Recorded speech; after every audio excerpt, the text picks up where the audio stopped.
once again, welcome back to Chats with Jack. I am Jack Talcott.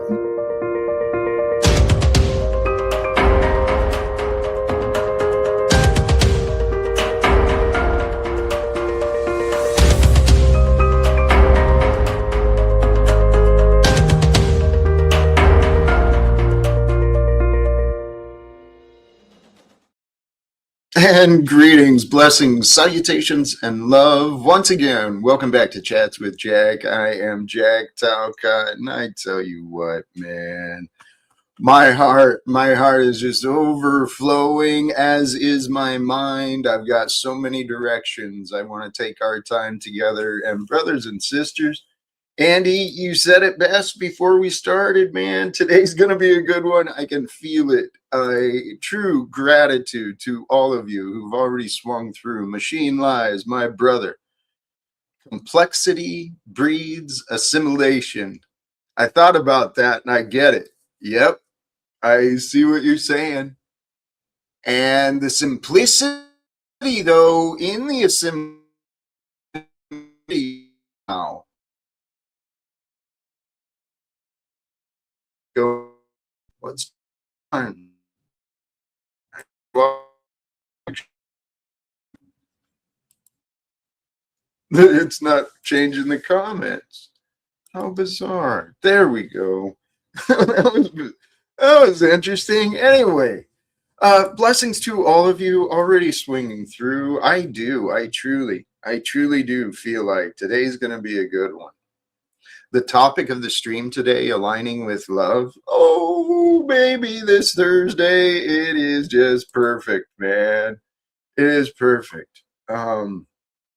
Much love to all present, especially the deranged ones. God knows we found a bunch of those. But again, I started early today and I scheduled a little late in the day. So we'll see where today goes. I'm not sure where it's going to go. I'm not anticipating another 4-hour stream or longer. And yet, beautiful Chatter King. Be at peace, for blessed are the broken.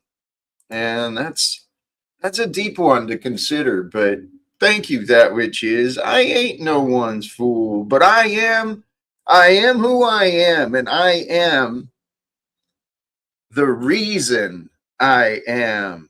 And brothers and sisters, that's literally one of my notes today. How divine is this? I'm going to get this started right. In the background today is the reminder. It's the truth. Love is the answer. Love is the answer while we're here together. And when I drop the link, we'll see where it goes and we'll see what's what. The thumbnail today. It was a Talcott from me not long ago, this observation that with or without awareness, life and love have been given to you. The evidence is in the day and today and the breath that's with you in this moment, right? That's the evidence of your life and your love. If you could expand that thought a little more, you unpack that. Consider this, that finding a greater awareness of love in your life will bring more peace and joy during the struggles, right? Because there are struggles in life. There's no denying it. It can be a challenge to be who you are. All of us. I think it's created that way, this divine, magical experience. This was one of my early thoughts today, the reality of where we're at.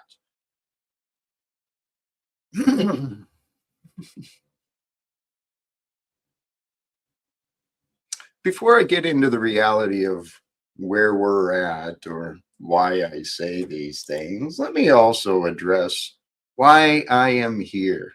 Okay? So we're clear. So whether you're here with me now, you tune in later, and if you're one of those who tunes in later and you don't catch it live, thank you. But I encourage you, speed it up. You'll get through it. why I'm here. I was thinking about today. Today is Thursday, right? And I've committed myself to doing live streams at the very least on Monday, Wednesday, and Friday. If I do beyond that, I feel pretty good about myself. That's where I'm at, just so you're aware and so we're on the same page. Um, so today I was wondering, do I stream? Do I do a live stream or do I go do the other adulting things that I can take care of, right? Go live beyond all this a little more. And I thought, what is my purpose? My purpose, actually, honestly, is to share me with you. Okay. So thank you sincerely for having the willingness and the desire, the idea to click in and say, hey, let me see what Jack's going to say. I appreciate that. I mean, because I have so much fun with myself in my mind of imagination and my spirit of life that's with me. It's like so much fun and it feels so good every day. It's like a new dream. And I know it's not like that for everyone because I remember when it wasn't like that for me. Okay. But I am where I am today, right? And I was thinking earlier, the I am, the true, the great I am, right? From the Bible and the stories and stuff. The I am is the reason I am, but to a great extent, I am the reason I am where I am doing what I'm doing, right? Just like you are the reason you are. And yet, the I am is the reason you are. The I am, the Father, the source, the divine energy of life that comes through so distinctly, so powerfully, so magically. This was the observation back to where I was earlier today, right? And so sharing some of the fun ideas I had earlier with me, um, with you. That's my goal is to share me with you. So thank you again. Um, we live in this magical realm here on earth, right? In the earthly form, the human form. We live in this magical realm where imagination can become reality.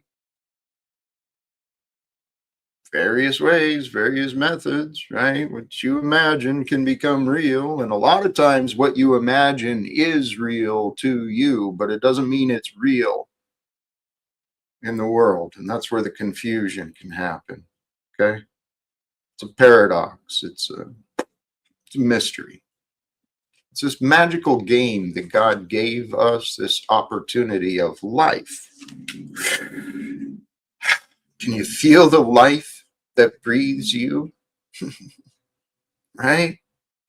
The power of life, the gift of life, the awareness of life, it's far beyond you and I, but it's lived through you and I.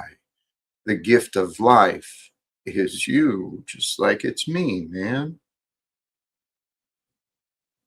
I heard a scripture, I didn't look it up earlier, but allegedly in Jeremiah 29:13, it says, he can be found when we seek him. And as I understand, Jesus somewhere along the line says, those who seek shall find, right? And the idea is to be a seeker, to be a witness, to be a participant, to be a co-creator in this experience of life that you and I are hallucinating together. It's like a glorious mind trip, this physical expression of life that you and I are experiencing together with these societies that are at war within each other and against each other. And in the end, it's all really made up, right? It's all imagined. The reasons for war, the reason for exploitation, the reason for profits, the reason for everything. It's all made up, right? Pretend. We live in a world that's literally pretend, where you imagine, where what you imagine becomes real. You convince enough people to believe it, and holy shit, next thing you know, Donald Trump is president and Pete Hegseth is Secretary of War Crimes as the United States imperialist.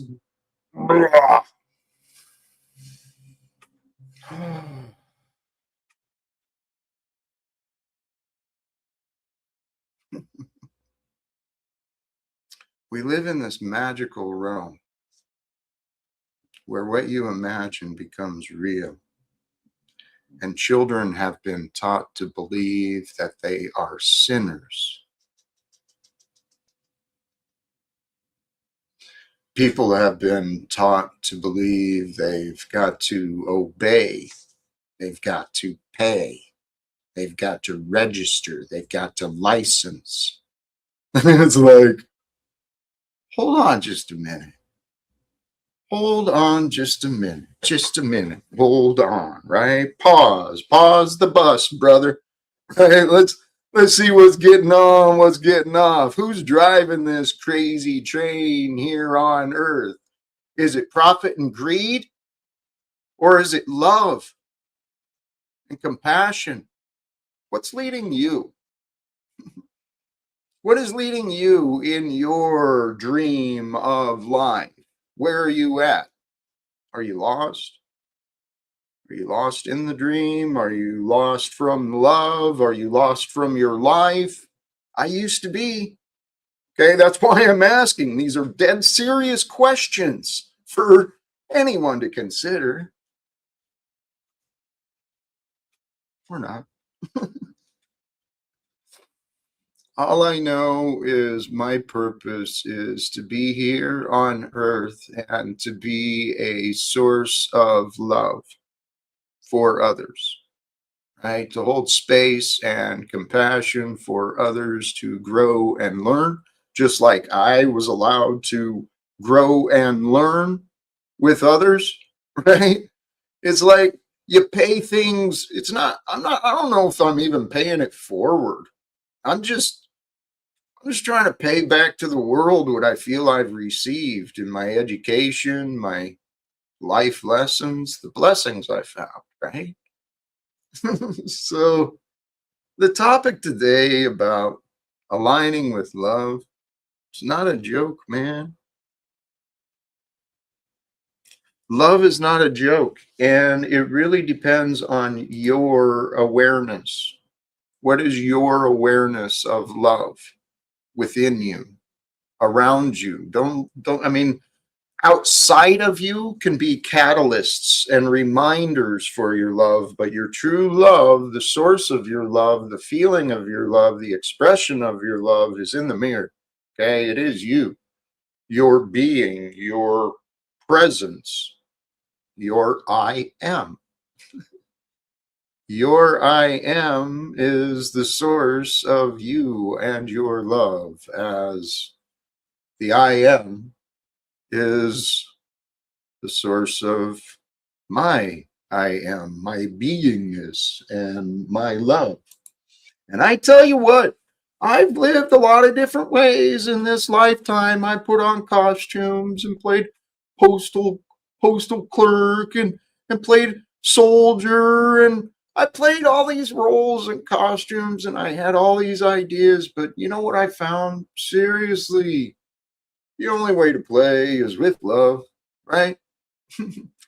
Play with love, be with love, stay with love. Love and life go together, whether you're aware of them or not. Excuse me. Um, where was that? That one. Yeah, because with or without your awareness, Life and love have been given to you once again today. And that is what life is really about. I got a couple of other notes here. One of the thoughts I had too is I think God wants me to keep things interesting for me. How's that idea feel for you? I think God wants me to keep things interesting for me. And that might be why I tend to make my life so difficult, so challenging. But this is what another thought I had earlier, right? In this life as a human being, man or woman, we all face similar yet different challenges, right? Every one of us is on a completely unique life path. It's composed of pretty much the same things.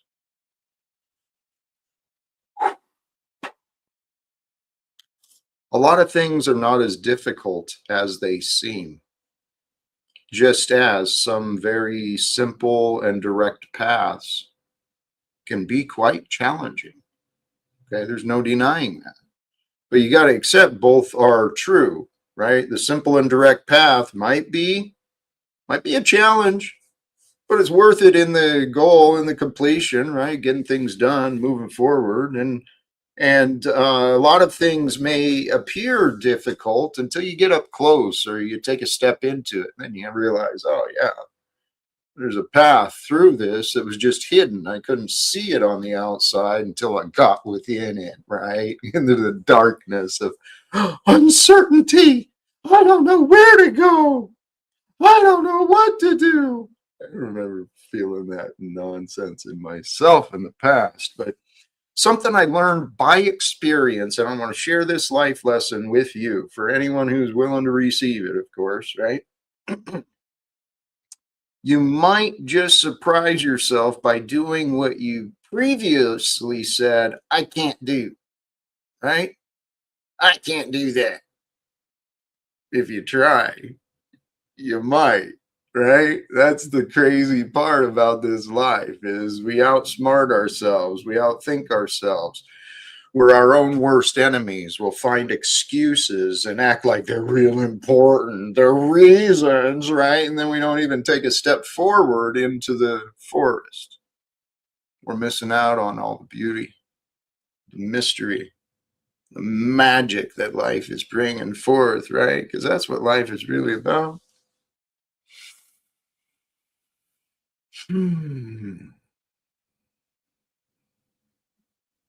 Regarding the news I saw today, what was the example I saw?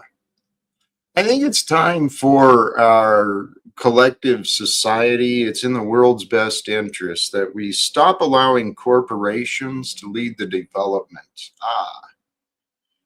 It was in a news report I saw recently about some of the challenges that are being brought up on these data centers, right? Because of their energy consumption and blah, blah, blah, all these reasons. But these data centers that are a threat to communities and their municipalities, right? Their waters and stuff like their resources, right? These data centers and these corporations, they are a literal threat to the livelihood of humans in many cases. But yet we live in a society here in America where the government protects those those corporate entities more than the peoples, right? Who create the nonsense. It's like, what are we doing, brothers and sisters? We live in a world of inversion. I've said it before. Look at life kind of like it's a magical realm of funhouse mirrors. You never know what you're going to get when you turn a different corner. Things used to be one way. It's also like a kaleidoscope. I mean, that's really what it is. If you break things down in the sciences that I've heard, right? No expert, but what I heard sounds to be right. Tesla is well known for science. Says you want to understand the universe, think in terms of frequency, vibration, and energy. Woohoo! Energy. What is that, man? It's like a sort. It's like a power. It's like a force.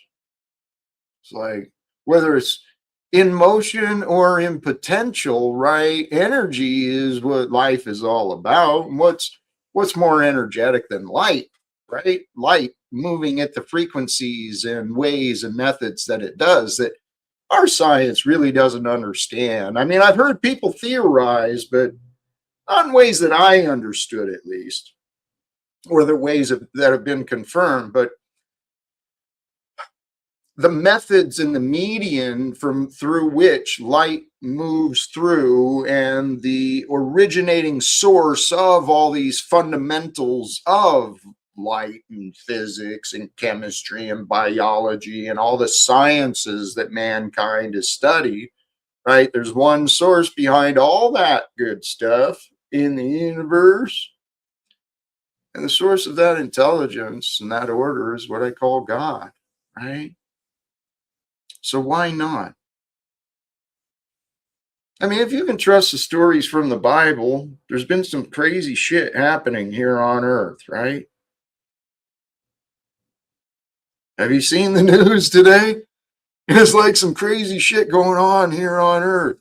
I mean, it wasn't that long ago that there was talk about UFOs and drones here in the US, and then there's like labor disputes and government oversights, and oh my God, now the world's at war with each other once again over economics and ideas. Can we just slow down and pause? Yes, brother. I've not been given a lot of I've not been given a lot of attention to chat, but holy cows, man. All right. I don't know who Franklin Graham is, but I appreciate the heads up, Logical Spark. Apparently at CPAC, and I did not make that there, obviously. Dancing on the Sun, 1942. Thank you, Jack. You owe my little sister Grace a written apology. That may be true. It may have already happened. I don't know. It depends on where you look and what you happen to know. Samsonite, blessings to you on a Thursday, all days, man. Blessings to everyone. Yeah. Got lots of. Like, oh, yeah. You know what? I was going to drop the link. That's what I was going to do. I was going to drop the link. Hey, I suggest we join together. We find a way. Let's save our world from the past human behaviors that have been so corrupted, so selfish, so damaging, so unnecessary.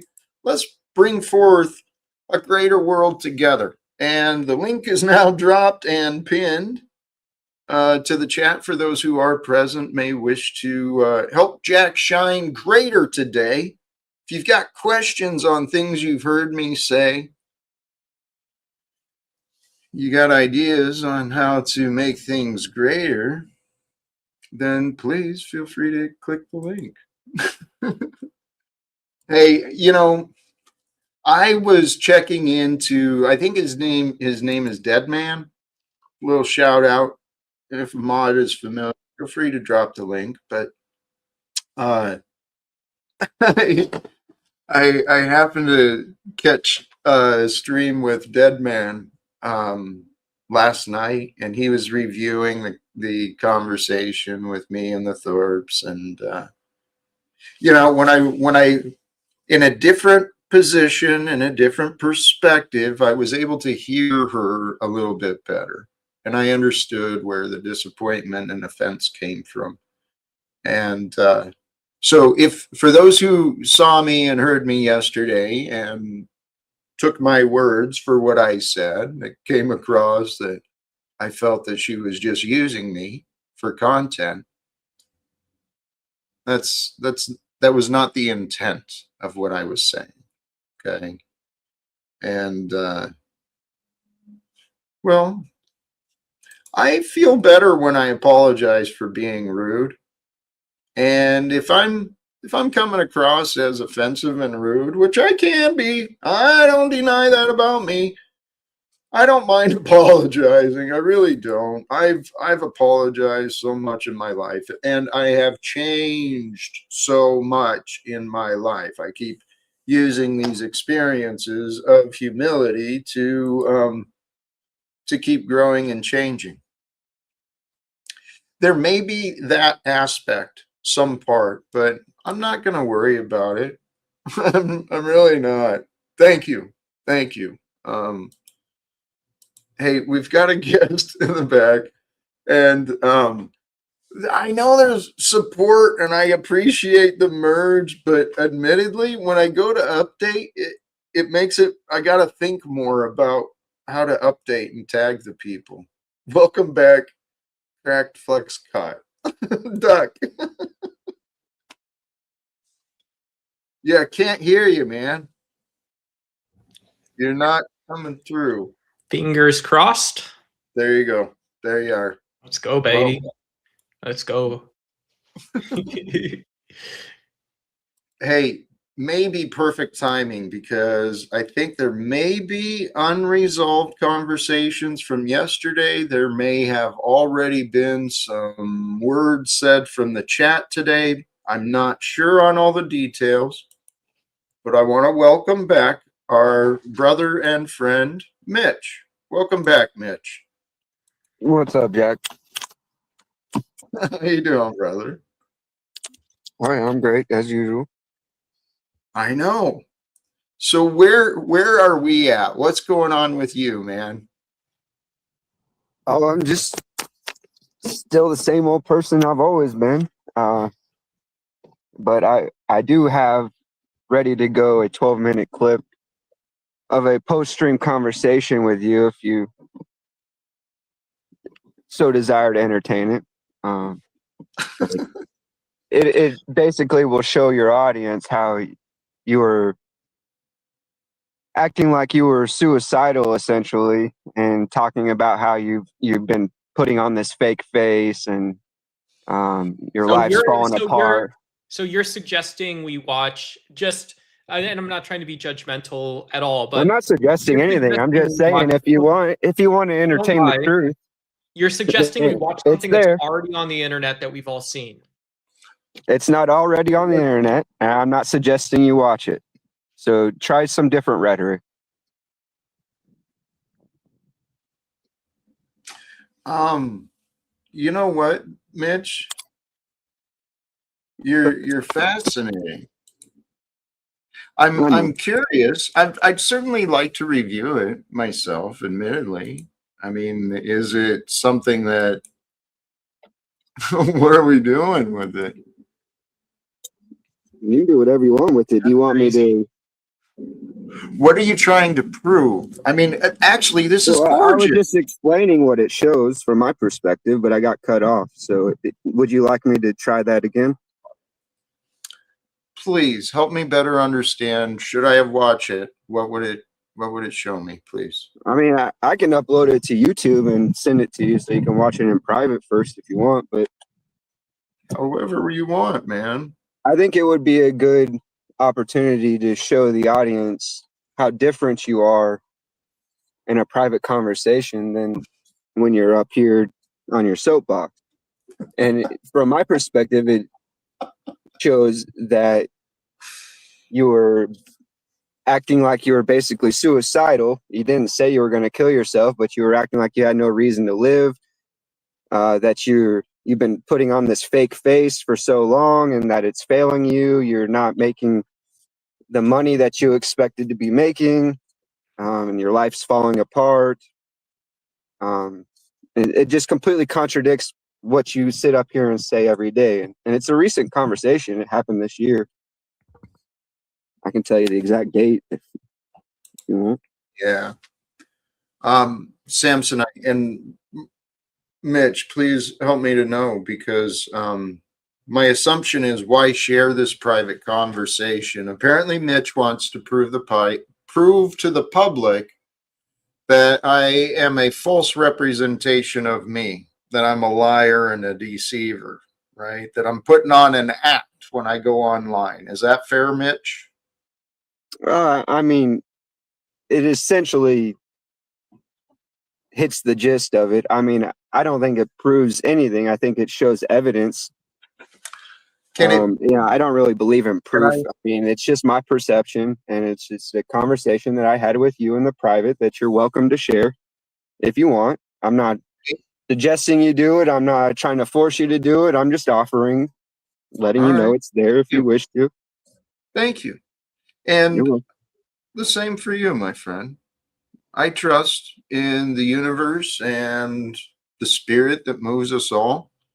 If it's meant to be posted, it'll find a way. Yeah, I'm But not trying to if I humiliate said it, you. if I said it, I said it. So it's very possible, and this is what I'm trying to, is it possible that maybe it's a clip of me at a low point, right? Being honest as a man about some of my burdens or challenges I'm facing. Yeah, I think it's definitely a bit of that.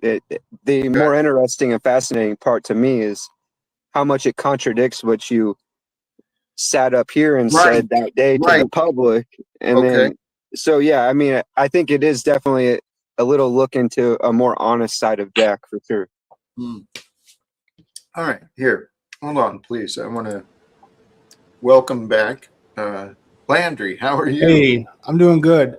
This reminded me of something, right? I kind of came down here in a hurry because I was reminded of a time where I got into the private with Mitch, and he was, I guess, digging for things in a similar way. All he really got was that I don't get along with my sister, right? And he I didn't tried even to know use that that. against me, like a week or didn't two know you later. He don't was get like, along "Well, with yeah, your this is sister." why you." Okay, then maybe that's the brain damage. We'll figure it out.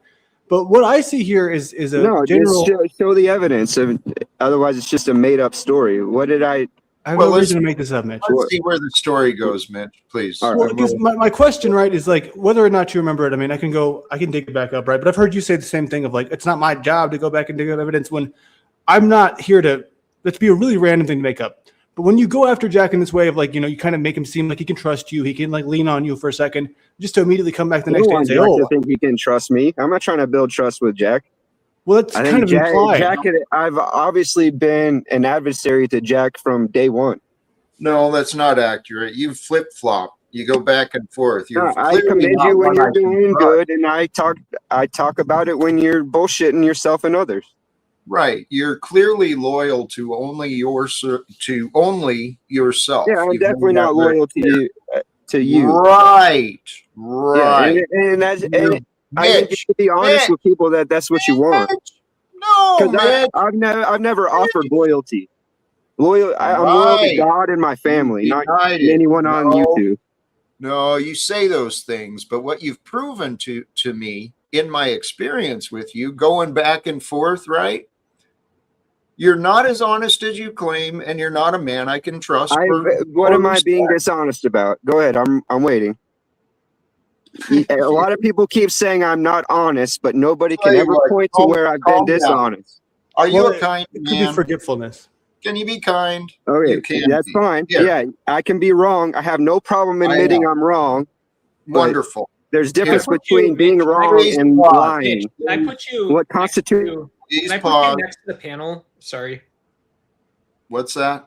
I was just gonna say if I wanted to put Mitch next to the actual the panel we all where we are, right? It's Thursday. Mitch, you came up and I think you really dishonestly wanted to provide some public evidence of malfeasances. And then What's the dishonest aspect of it? now we have Landry, we have Trexty. I don't know what Trexty's gonna say. I can't speak for her, but we've got Jack. A lot of people saying that it's not the right time. You seem dishonest, and it's a good conversation, but just not right now, maybe.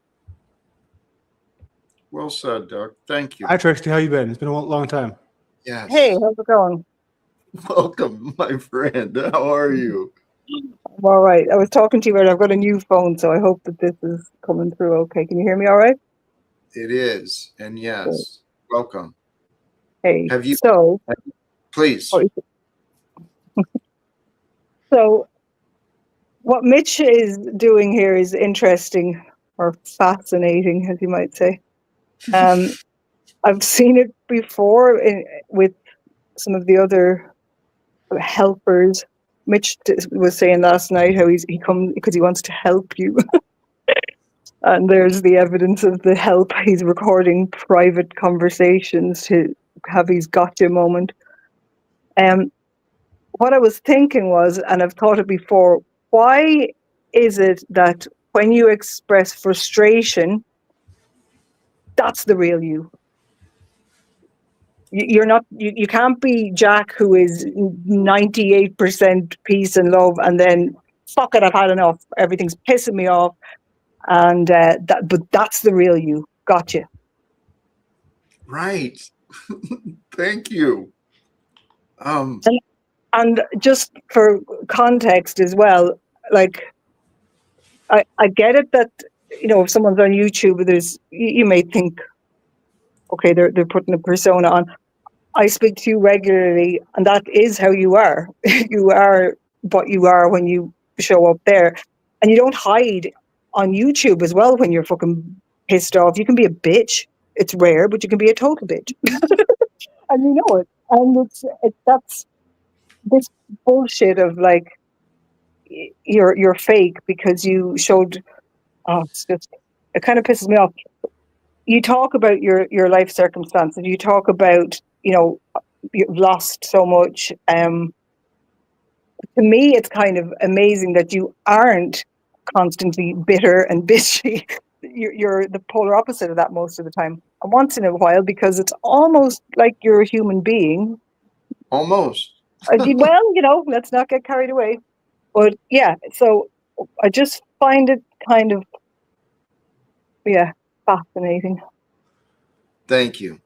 And also to question someone else's character while you're like collecting clips of them in private conversations so that you can pull this shit. Come on, man. I was a little bit interested to see him being as nice to you as he was. I was kind of like perplexed by that these past few days. He was like very like kind towards you, Jack, and I just hadn't seen him be kind towards anyone really. So it was kind of interesting to see where it ended. You know what I mean? Oh, with Mitch. Yeah, where Mitch was just, he was being very cordial, very polite, and usually when I see him, he's just very like, I hate to say it, but like whiny, and I'm a whiner, so it's coming from a whiner. Young Landry.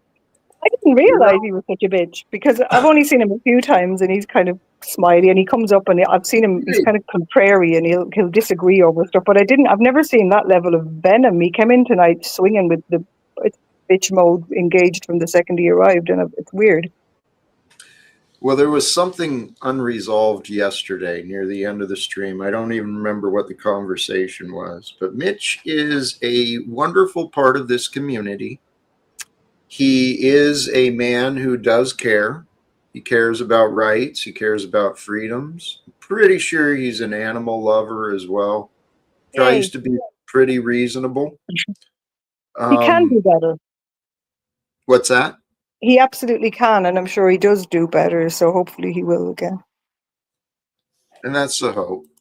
And hey, I yesterday, I've just remembered, because I know you were very like present and it all falls away, but I'm a bit more petty. I do remember. So what it was yesterday was it was your fault that there was someone in the chat that was anonymous, but they were a bad person, and they're that's right. Yes. Now that is also fascinating, because when you get accusations about the people in the chat or the people on panel, it's like, Jack, you're promoting. Pause for a moment. If the people you have on panel and in chat, are you promoting those people? You're literally promoting your own stalkers and the people who like, join up your fucking thinking, please, a small bit. You welcome anyone up there. You'll welcome people who berate you, people who are horrific, because you are, you know, open to, you can do better, and you're welcome here. That's what that is. It's not you promoting their behavior or their, you know, anyway, it's just, I don't know. Like, hey, thank you. Thank you for your testimony and truly your friendship. I mean, Trexty said it. She said it in the chat that her and we've had conversations probably more than Mitch and I have for sure. um, and I bet Trexty might have even heard me in some of those low points where I was kind of complaining about my situation. Mitch, Yeah. please Yo, what's don't up? please don't assume the worst with me. No, I You- didn't determine that that's who you are based off of one 12-minute interaction. I'm just offering it as an opportunity to be honest. You know, Where do you see the dishonesty? and so hold on a second, just a second, because we're getting really starting to get pretty convoluted here. I could take this one person at a time. You know, I'm only one person, so I'd like to back up, start with Duck, and then move on to Landry, and then address Trexty, because each one of them have come at me separately. So Duck started I off by didn't. We're saying clarifying that I before you was start. I dishonest. didn't Duck come at started off you. by saying I was dishonest You with, started out and with that's the all I dumb want him to bullshit. do is substantiate that Started out claim. with the small tinky winky stuff. Hey, Mitch, Yeah, what's up? let's chill out, please. I'm very chill. I just want, if he's accusing me of being please. dishonest, I think I have the right to know what I'm being dishonest about. I know you're ready to interrogate. No, I Let's- just This time you're lying again. I said it was the like if you get in a car accident and it shaves off one nut, I put you somewhere about there. you said it. You didn't say anything about that. What you said was I was being dishonest with the video. I mean, it's up to you, man. It's your Well, call. No, it's not up to me. Yeah. That's what you Tell you said. what, And all I'm doing is asking claims without Are evidence you get trying dismissed to without be- evidence. So I'm happy Mitch, to dismiss it if you're not willing to Mitch, substantiate it. That's Mitch, simple. I can move on. Mitch, What's up? I encourage you, chill out. I'm chill. Your If he doesn't want to behavior- substantiate his claim, I'm sorry, Jack. I'm sorry, It's Trixie. all right. No, it's all right. What This are you is a sorry wonderful for, man? opportunity for us all. It actually breaks my heart. That's the difference. Makes me it makes me wish I could go out and do more. So we could just have it's not pressure. It's aligning with love. It's Thursday chat with Jack and maybe Paul. It's space to emerge together. We can align with love, and this is a wonderful opportunity. Human development. Mitch is a wonderful guy. Him and I have had conversations where we get along, but I know for a fact that I'm really not interested in entertaining this arrogant, egoic behavior, Mitch. Okay, this isn't a courtroom. You're not going to conduct trial and interrogations. Let's chill out, man. that's not what I'm trying to do. I was accused of being dishonest, and I'm just asking So for what? clarity. So what? Can you let it go so we can move on to a different Yeah, conversation? I've said 3 times now that I could happily let it go and move on to the Thank next. you. Please do. All right. So next was Landry. He brought up something about his sister. And the only conversation I ever recall about having with him about his sister was he was bashing her for being gay. And she wasn't there to defend herself. So I did mention that it would be interesting to see what she thought about that. So I didn't do what he said or twisted the narrative into. Yeah. But that's how I recall it. So I'm happy to address that if we need to. Actually, I'm more interested. Why is it so important for you to correct the record and insist all the details are known, that you know? I don't insist all the details are known. I'm just Then why are we spending? Okay, how about why? I'm just addressing accusations. That's all. Okay, and what is? Isn't that something that you do with yourself? Okay, so does that not reveal your defensive patterns? Sure, and I'm happy to move on since he's no longer here to address it. Yes, wonderful. And we can talk to Trexty since Yay, me next. Jack, let me have my What's up, moment, Trexty? please. It's good to talk to you. We usually have pretty good interactions. I'm Yeah, I happy think to so. have a reasonable conversation with you if you're willing. I'm always willing. All right. Well, I mean, if you want to address me with those things that you were saying about me, to me. Yes. I'm happy to take it one by one and address all of it or any of it, whatever you want. All day. So you said, just at the start of this, that you wanted to address the three of us that were coming at you, but I don't classify what I was doing as coming at you, but responding to you. And the reason I'd responded is because I was really surprised. I didn't realize that was you in the chat at the start when you said, if love is fraud and sexual abuse, you are aligned, you're a threat to your family, to the post office, to society in general. Do the world a favor, stop acting suicidal. I was like, fuck, who's that? And it seemed so vicious. And I was like, fucking hell. Anyway, come to click on the channel, I was like, that's Mitch? Holy shit. Because I have seen you be reasonable. And like Jack says, you clearly have, you do a lot better and you behave a lot better than that. That's vicious, man.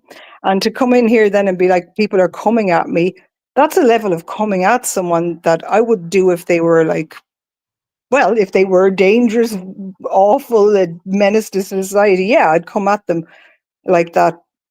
I don't know if you really believe that about Jack. You think he's a menace Yeah, to society and a danger to everybody, and he's aligned with sexual abuse, and you think he's aligned with fraud. Why would you want to help a man like that? Because that's what you were claiming yesterday. So it just seems all very odd, dishonest, peculiar. And I also think you can do better. Can you maybe own that and drop this? sure. Yeah, I'm not here to help Jack. I'm more here to. So you didn't mean that yesterday when you said it. What did I say? Because I don't recall saying that. You were saying like that. I can't remember exactly why I remember, because the reason I remember is because I put in the chat, may help like this never find me. You were saying I come up here, to help Jack, but you don't take help and you don't listen and all this stuff. But No, either way, I think you misinterpreted it. I said that Jack comes to the internet every day asking and complaining that he doesn't get the help that he expects and deserves. okay. Because he's essentially asking for help every day. And then when the community, and this was in response to all saying that people were influenced him to do something he didn't really want to do to begin with. And so it was my perception that these people were trying to help Jack achieve his goals, and they weren't trying to take advantage of him or influence him into doing something he didn't want to do. It was in line with what he presents as his goal. So, the day in the moment as it was happening, everyone was all talking about how exciting it was for people to come together and make things happen. It was kind of a fun thing to experience, people working together and cooperating and, intending to achieve some goals. I thought it was a great thing. And Okay. so it was just weird then the next day to be a victim of that. And that's what I was pointing out. So I wasn't pointing out that I was there to help Jack, because I'm not really here to help Jack. I don't believe in the term help. I believe in the term cooperation should replace the term help, because help implies a certain level of altruism, which I don't believe exists. I don't believe in altruism. So Super. But I just, I find it confusing, the whole thing. That's showing up with that level of venom. I can't remember what exactly you said yesterday, but it was a kind of a response to Mitch, why are you here? And you weren't saying like, I'm not here to just attack, yeah, I can't because remember. I was essentially responding to Samsonite was making false claims while deleting me. And it's to, manipulate the perception. You said about there's an anonymous person in chat and they're evil or they're doing all these awful things. And then he appeared and then you said, I don't know this guy. I don't know. I just find it all very confusing and very Jack strange. painted this narrative that I was harassing them. No, he didn't. Implying that I was harassing No, them. Okay, this is and so I felt the need to address it. And that's all I was really doing. I think that might be the problem. You feel the need to address things all the time. Anyway, I might it's not all the time. I just went in. Mitch, man, Right. like I said, I'm going to dip. I turned up because I find your behavior odd, and I know you can do better. And I'll leave it at that. And if you think that Jack is aligned with fraud, sexual abuse, and shit, kind of, it's all a bit weird, man. I don't know. Thank you, Trixie. Catch you I- later, man. Much love. It is Bye. weird, and we should No. talk about it, I think. But I'm not going to force it. If you guys don't want to talk about it, I'm just here to offer the Mitch. opportunity to share my perspective. That's all. Right. And your perspective reveals your character. It reveals you. But I've been trying to Coming discuss, from you, it means nothing. So, you're a fool if you dismiss what I'm saying.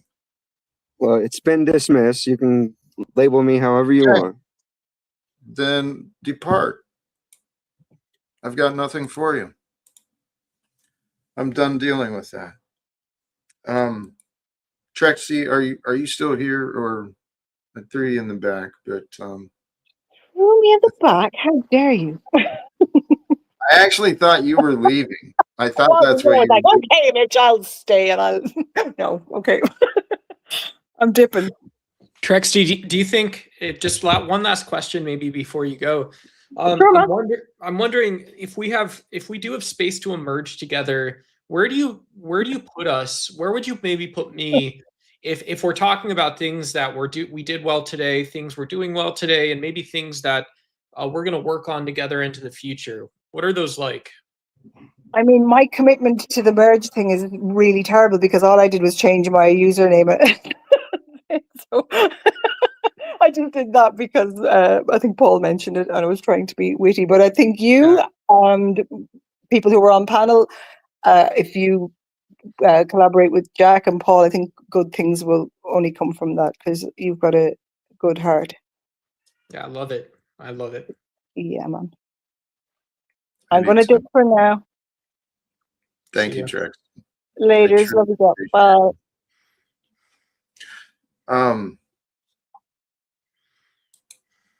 Sorry, Jack. I apologize. No, this is our experience being shared, right? We don't have to be so combative with one another, right? Mitch, I see you in the back again. I kicked him previously, but he's returned, and he's a man who's typically pretty respectful. I was thinking. I thought I had a high opinion of Mitch. I still do, even prior to today's call. But Of course. I mean, at the end of the day, I'm a gadfly. I'm like one of those barnacles that's on the side of a boat. And so if you come up here and you want to share your hatred, your bigotry, your perversion with us, it's like, okay, well, that's what I'm listening to. That's what I'm responding to as well. I don't know what like. Do you want me to? We can do a daily Bible verse or something, Jack. But I don't know how far that's even going to get people that either don't praise God or don't have a moral system outside of themselves. There's a path, Doc. There's a path for us to connect with one another, and that's what I've been paying attention to and studying. That connection that we can find with one another, it can scare people who are used to being on their own, right? And I think Mitch is like that. He's used to being on his own. The idea of connecting with people, it is and isn't appealing, right? I get it. It's the world we were born into. But I know who I am. Yeah. I am the reason I am the way that I am, right? Just as you are the reason you are the way that you are. True. We are all the reason, right? The reason is the point. What is the point of life? That was one of my questions. Yep. What is the point of your life? And then you got to ask yourself, what is the relevance to this point? What is my relevance to this point? What do you do in the absence of a point? What do you do in the absence of a reason? That was a question I was wondering earlier today. What do you do in the absence of a point or a reason? Say you got time. We cover our tracks, Jack. We cover our tracks, man. When I don't have a point, I know that I have something inside me that I hold on to, and it's not just holding on to it, but I'm so busy. I'm in motion. I'm working in my environment and my surroundings, and I'm trying to build those relationships that are going to help move forward for myself. And so I hide. I try to hide myself. I try to cover my tracks. We do that. That's often what the logical mind is doing. It's coming up with excuses and explanations for what it witnessed itself doing.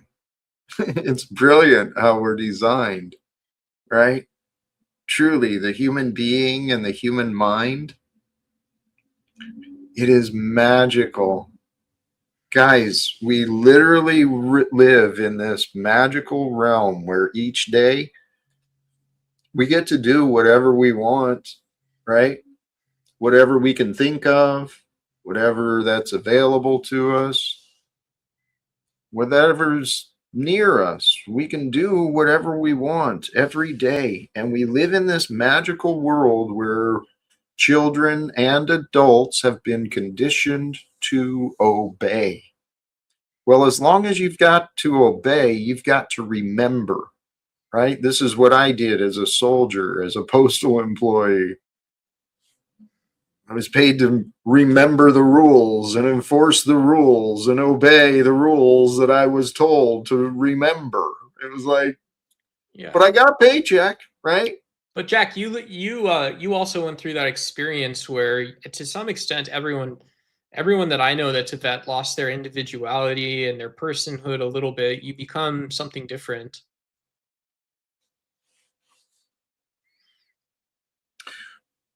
Every day. I mean, every moment, every interaction really does change us. This is the thing I've realized. In our mind, right, the patterns and conditionings of this so-called reality. Crap, I took myself off point.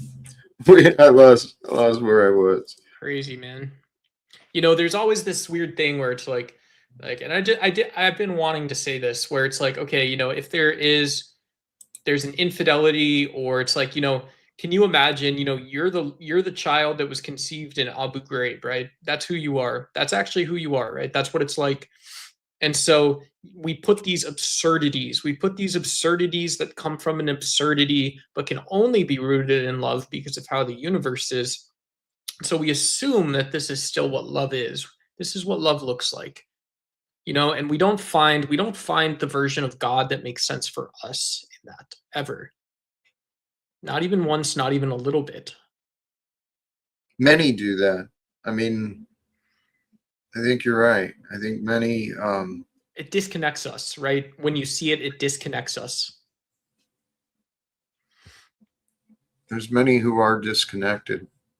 I mean, that's the way. Yeah. It's so perfect in the design of who we are and how life is. I'm learning, and I keep forgetting sometimes to trust in the perfection and the order. Yeah. Yeah, Jack. And as a matter of fact, let me bring Mitch back up. I am live with a certain channel. All right. Please. Yeah, give me a heads up. I have no issues working with others. I really don't. Is Mitch coming back up then, or what's the Yeah. video? Yes. There we go. Mitch. Let's go, baby. Let's go. Can we be at peace? Yeah, I'm at peace. I'm not trying to go to war with anyone. I'm just trying to be in service to truth, man. So I'm not offended or anything. here to share my perspective. That's the best I can do. I think all we have is our opinion. That's all anyone has. You know, no, I don't. I know you've said that, but that's a partial truth. We've got what's included in our opinion. That might be a better question before I dismiss what you're saying. See, this is in line with a question I was wondering earlier. Our opinion is what we believe or our perspective on what we think we know, right? But how many details are relevant to knowing, right? How do you know how many details you should know before you claim to know? In a like junior college philosophy class, I forgot who said it. I learned though that it was someone stated at the time that we were studying. It was like the more you know, the less you really know, or the more you think you know. However they worded it, and it took years for that to really settle in. It didn't make sense at the time when I was 18, 19 years old, but probably late in my 20s, I realized you don't really know anything. You might think you know, but all we have is our perception, our ability to perceive things. I don't think we can know, have, or be the truth. We just get to experience it. Right. And through experience, we get to know. The part we perceive is it's available to be known. Yeah, our ability to perceive seems limited by our experiences, So Correct. Yeah. But this is also why part of the question is you got to pay attention to what you're looking for. Love can be found when we seek love. The truth can be found when we seek the truth. Problems can be found when we seek problems. How far off are we, Jack? Right here, right here, right now. How far off are we from making a breakthrough with me even, right? Are we getting closer? Or like, which one is it? Where is it? How you doing, Jack? Good to see you. Blessings, Aldi. That's a great question, Doc. I wish I could offer a clear answer, but you and I, we really haven't spoken enough for me to have even a guess. But what I do trust, brothers and sisters, all of us, and if you're here with me, you're here with me. You're a part of this experience. So if what I say resonates, great. If it doesn't, well, it doesn't. But I believe what we are the fruit of the past, right? We are Bro, I think this guy's messing with you. Look at what he's doing in his face. He's messing with you, bro. He's trying to troll you. Yeah, I'm not sure what he behaves bizarrely. I think he has a split personality disorder. God bless his soul. Thank you, Aldi. Duck, what's going on? You might be bipolar too. You might be bipolar. That's probably why you can't find a woman, because you might be more crazier and more feminine than they are. Yeah, maybe it's time to start looking at dudes. I know. I'm working on becoming a regular subscriber to and a community member of ASMR channels. So that's my pathway forward right now. Duck, what were you doing while I was talking? I was making. Sorry, Jack.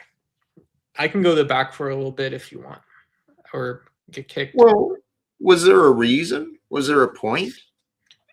I think. I just get frustrated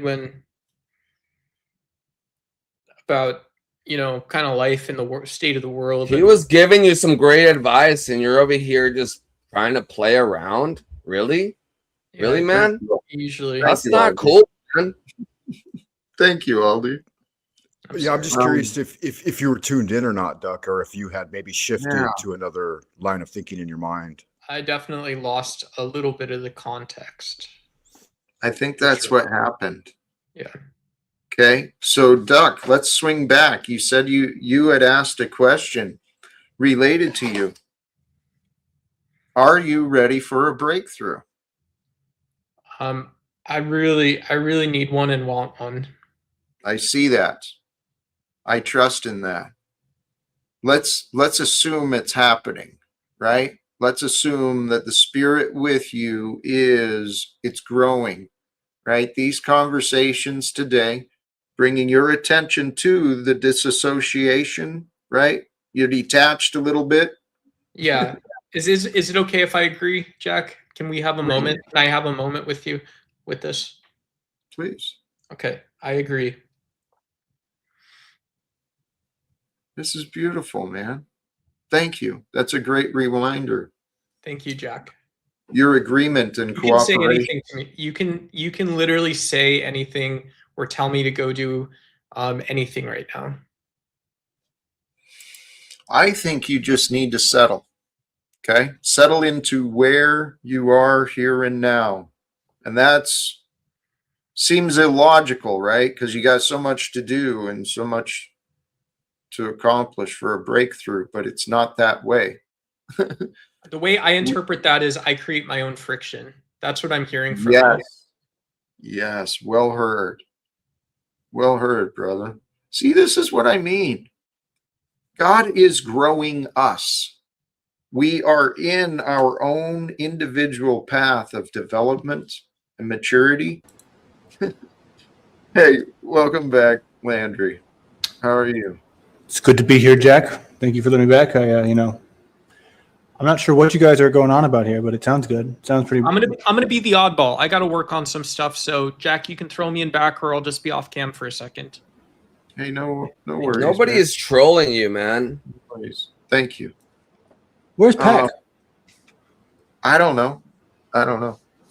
Might be taking a break. We put in a lot of hours this last week together. You didn't hear what happened With what? with him? Who? Pack? Paul? Yeah, you didn't hear what happened to him? Oh, I'm not you probably sure. didn't want it getting out. I'm not gonna say it then. Okay.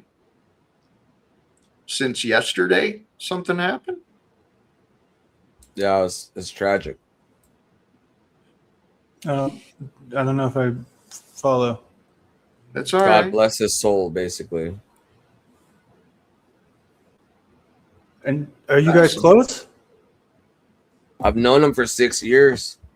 Wow. We talked regularly.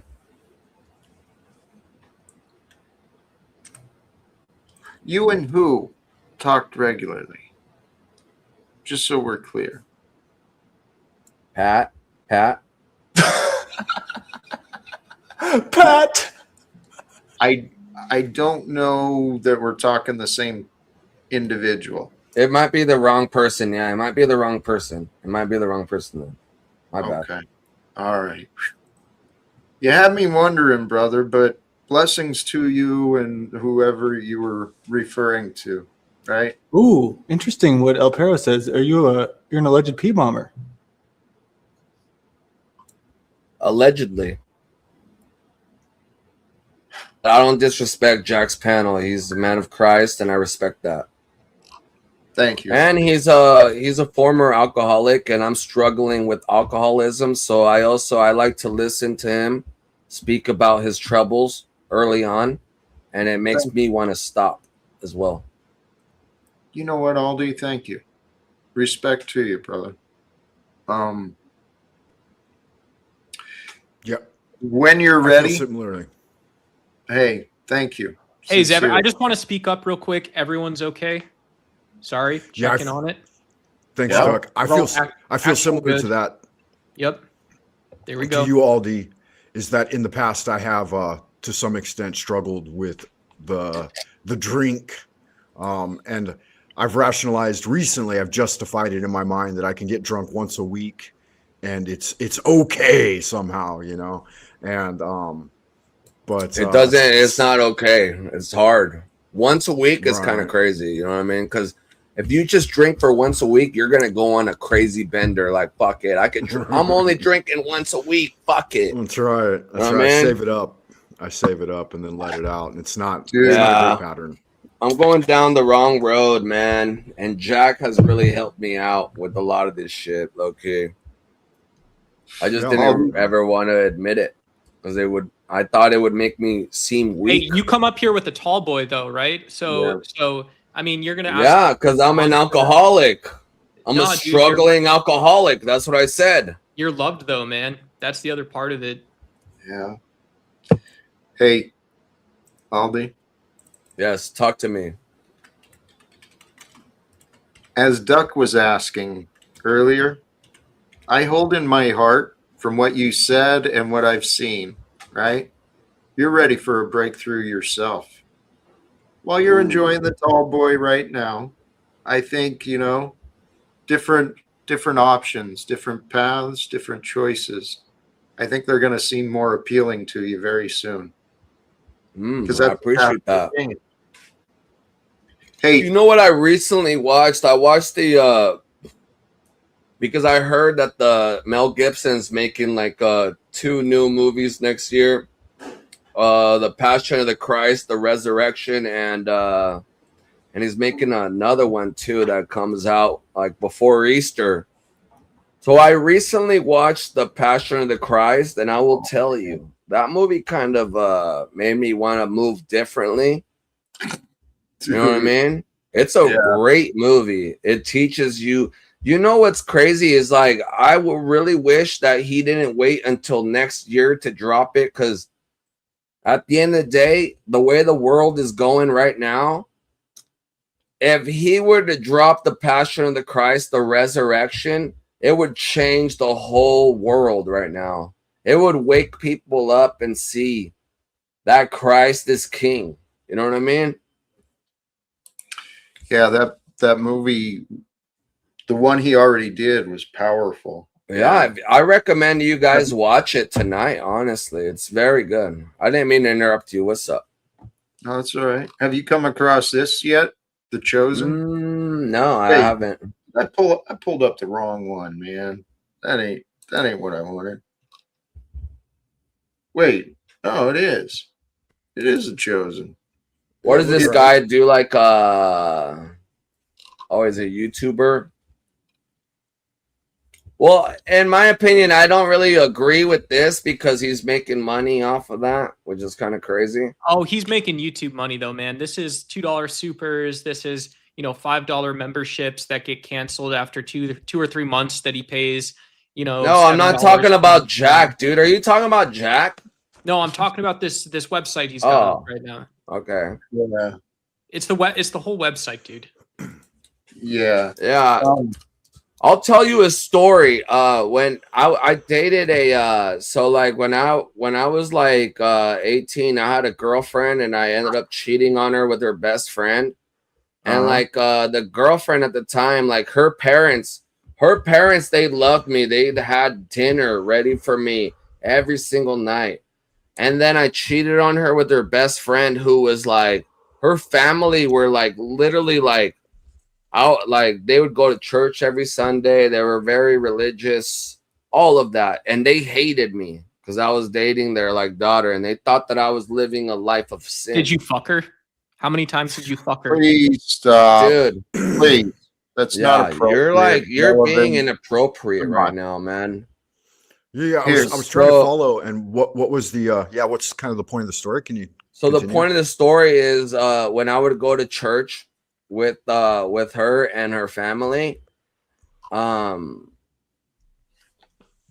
we went out to lunch, when we got out of church, the only thing they would talk about is how like people at church were acting, and they would just be judging other people. So in a way, like I understand how like there's people that go to church every Sunday, but they're still judging others and still pieces of shit type shit. You know what I mean? And I understand, but I was young and I was dumb, and I regret ever doing that. But at the same time, it's like I believe in your own personal relationship with God, talking to God. You know what I mean? You go to church with a chick, and you don't even have respect for her spiritual journey, man. I'm gonna be, just to be totally honest, I'm gonna be fully blank on that. Yeah, I Yeah, muted he's you, still muted. Aldi. He's still muted. Good.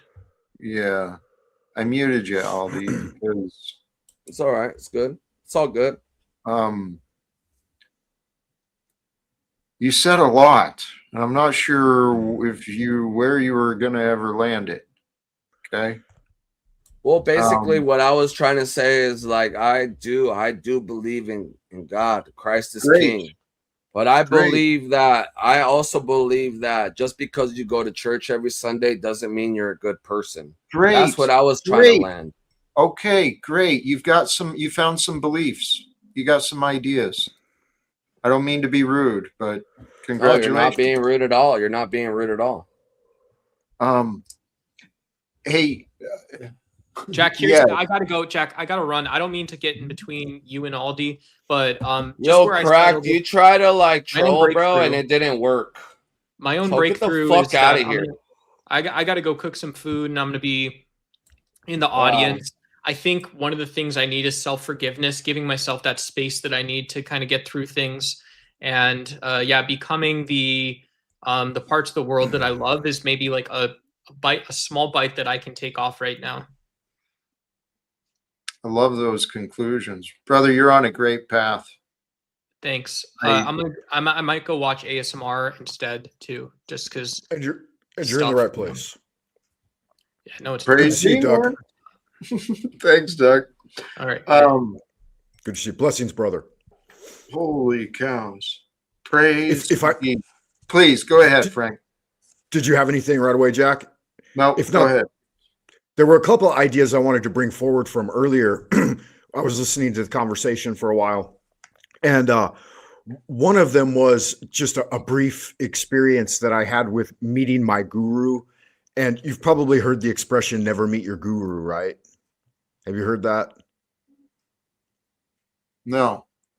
Please go ahead. Elaborate. Okay, maybe some have, but the idea is that you kind of build up the image of your guru in your mind, and he's he's kind of a holier than thou type of figurehead for your ideals. And then when you meet him, he turns out that he's also a regular guy, right? And so I wanted to kind of bring that forward. The particulars I don't guess really matter, but I lived and studied with Master Nihua Ching, who's like the chancellor of Yosan University in Santa Monica, California. It's the largest traditional Chinese medicine school in Southern California, and so kind of a big deal, like the apex of my youthful career. But turned out he was a regular guy, living in his home, cleaning his toilet, cutting his hair, washing his bathtub, and like transcribing all of the diction and stuff. I saw a side of him that the public didn't see. And as a young man thinking, I'm a truth seeker, I'm a Kung Fu practitioner and stuff, I thought that it might be beneficial to talk about some of those things and stuff. And in retrospect, it isn't, because when I looked at it on a long enough timeline, having lived with him, everyone is a regular guy. And he was bringing forth the best of himself for the public and the presentation each and every time. And that's what was important, even a squirrel or whatever, a lion, a tiger, they get up in the morning, they do certain things. But then when the moment's there, they let forth that big roar, and that's the power that's brought forth for the public as the ideal. And it serves as a beacon. So I wanted to share that. I'm not sure if I articulated it correctly or not. I followed you mostly, except at the end. Yeah, I got lost. It wasn't, and sorry, it wasn't a prepared speech. No, I got you. Thank you. I mean, I get it.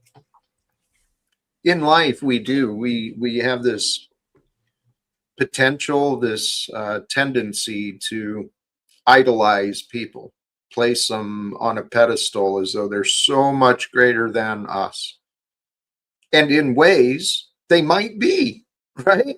They may be more wise, more talented, more creative, blah, blah, blah, blah, blah, right? Doesn't mean they're better, though.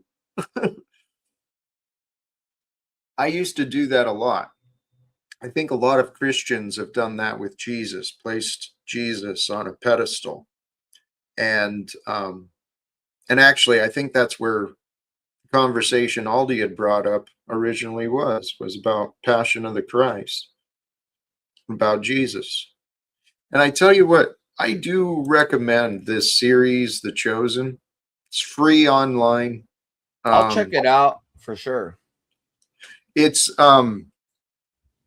the producer is honest. They kind of, there's things that are in the series that are not in the Bible. Okay, so they try and fill in some of the stories and the gaps, but it's very respectfully done. And we're living at a time. You mentioned Mel Gibson's. Is it in the New Testament? But is it in the New Testament or something? What they're saying? The focus is on Jesus and the disciples, but they bring up a lot of stories from the like Old Catholic, like the Virgin Mary and stuff, or what? No? Well, the story of her and the conception of John the Baptist as well. I don't remember the names. So it focuses on basically like Catholicism and Christianity. I'd say it focuses on Jesus and the Bible. Yeah. And they do a great job of bringing out an expression of faith. That's one of the things that helped me. The way the actors portray their own faith, right? And the characterization of things. I got moved. Is there any way that you could post like the link in your chat so like people could check it out? Yes. Jack, was John the Baptist the one that got beheaded by Bathsheba or something? Yeah. Yeah. I don't remember who it was, but yeah, he got beheaded because he called out the king for marrying someone else's bride or something like that, saying, hey, your marriage is adulterous. It's funny, as a young man going to church and stuff, like I didn't remember a lot of the love and praise and peace in all the stories, but I always remembered the brutality. Like that's kind of what kids take away from it. Well, that's how it was. And let me say something. So the reason why all this that happened, like if you watch the Passion of the Christ, and I've read stuff too, like the reason why the Romans ended up killing Jesus was because they were outnumbered by the Jews, and the Jews were like, they had like 150,000 versus like probably like 50 or like or maybe like a couple hundred Romans. And the Jews basically, they said, if you don't kill this guy, we're gonna go in there, we're gonna kill everybody, and we're gonna kill Jesus too. So the Romans basically killed Jesus because the Jews outnumbered them. Sure. So there's a lot of meanings in these stories, but I've said this, and I believe it's to be pretty clear. It makes sense in many different ways. Jesus was sent to the world for a reason, because God loved the world, wanted the world to learn of God and Jesus, right? So he was the seed that was planted, the seed of love. It's grown in many different ways, many different shapes. Good Lord. I'm not wrong. Look it up. I'm not wrong. Well, here, we are the fruit. Those who have discovered the path and the way of Jesus, the way of love, we are the fruit grown from him. And so this has been my prayer, guys. My prayer earlier, may God's goodness be seen through me. May God's goodness be shared through me. May God's goodness be with me. And I feel like it is, guys. I really do. Yeah. I also like, basically, I'm a firm believer in like everything happens for a reason, and it's just like a test. It's testing you. God is testing you. How do, like, let's say somebody cuts you off in traffic. Let's say somebody like is like fucking like maybe you're in a little bit of trouble or something. It's the way that you react is the true test. Do you speak to God regularly, Jack? Yes. You have a own personal relationship with God? I know God to be the truth. And I talk to him every single very- night. Right before I go to bed, I talk to him every single night. Do you listen? I mean, there's signs where I should be listening, but I mean, I am definitely a sinner. And I definitely God like bless you. sometimes I don't listen, but at the same time, it's like I always like, you know what I mean? I always One like really- I tell him like I'm sorry, bro. Like, you know what I mean? I talk to him just like how I would talk to anybody. Like, I'm sorry, bro. Like, for real, Aldi, like, if I may, Pause. yeah, there's one really serviceable thing that Jack brought forth a couple of months ago, in fact, and it was the idea of us making excuses for certain behaviors, you know, and it's one of the things that has helped me try to kind of separate myself from that bad behavior a little more and encourage it in others too, you know, like when I detect it or I see it, and it's something, it's an OG statement by Jack, you know, it's what are they called? The Talcottian quotes. Amen. Thank you. Aldi, yes. excuses are our downfalls. I We've gotta know, I get know, from I that. know. I'm going to bring up Georgie Floyd. Welcome back to you. Oh, yo, what's up? Nice. What's up? How have you been? He's I've got you been in the swell. background. What did you say? I've been swell. We're I'm both actually in a alcoholics. production Me and him, we're studio. both alcoholics. I'm but actually I in a don't- I drink production beer, he studio and I have drinks a green vodka. screen behind me. Cheers.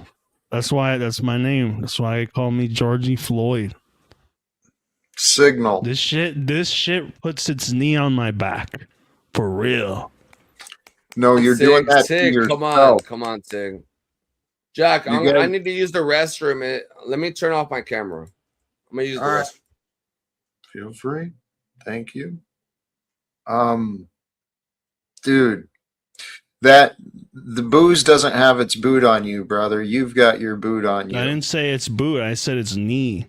Knee. You've got your knee on It's you. knee on my back. Right. It's all you. That would be some crazy contortion if I could put Well, my knee on my back. I know, but here's the And I thing. also have really long, like abnormally long limbs.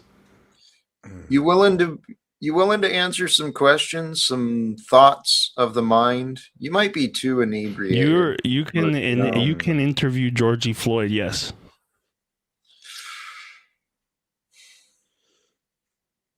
Why are you afraid of changing?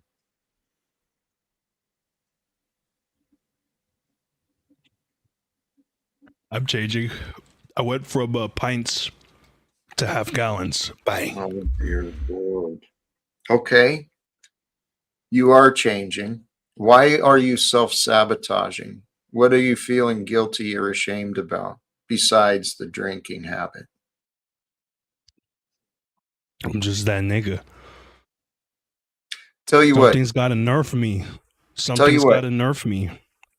real life. I care. You're making your life more difficult for yourself than you have to. There's a greater life awaiting. There's a greater life waiting for you. Maybe you haven't had the right answer, the right support, the right incentive, but if you want to give me a call, man. Oh, you want to have a freak off? Is that what you're asking for? Why are you trolling, bro? No. This No. is real. This is I'm real dead serious. like talking, man. You have to respect Jack if you're gonna be here, bro. It's Thank fucked you, up, Ollie. man. Normally, well, signals hit and miss. Most of the time, Well, he he's does all right. I love Sig. Listen, I'll tell you honestly, I love Sig. This dude is like pretty funny and stuff like that. Yeah. But Yeah, he he's is. an alcoholic just like how I am. Sometimes we get a little bit like rowdy, you know what I mean? Sometimes it happens. I I imagine know. this is what an AA meeting would look like if we were able to bring our booze with us, right? And I Frank, got what was your what was fentanyl drink too. of choice? And I got What was your fentanyl drink? too. Whoa. Dude.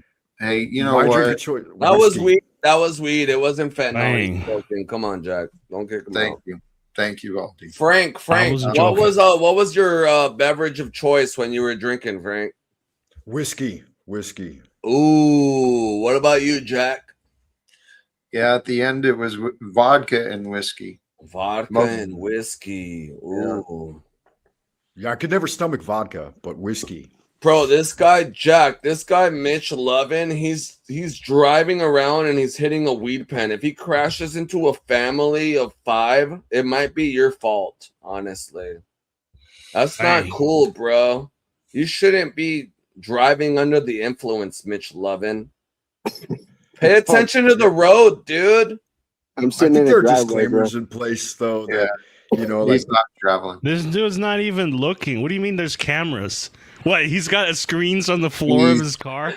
He's not traveling, guys. What is he just Bro, he's literally looking down. Why does he have his arms stuck out like that? Yeah, He's got his arms stuck out like he's driving. This looks like that video of that lady that's fucking lying about being driving in a car like to the judge, bro. Do you see what I see? Fuck no. I freaking love you guys, man. I Hey, love you, Jack. I love you more, baby. I see it for Listen, Xiao. I wouldn't need to smoke like pounds of DMT and fentanyl to figure out whatever it is that you know, because you know everything clearly. No, you need to sober up for a couple of weeks. Or Have you ever? Let me ask you, Jack. Have you ever done like LSD or like mushrooms and like you got like a spiritual awakeness?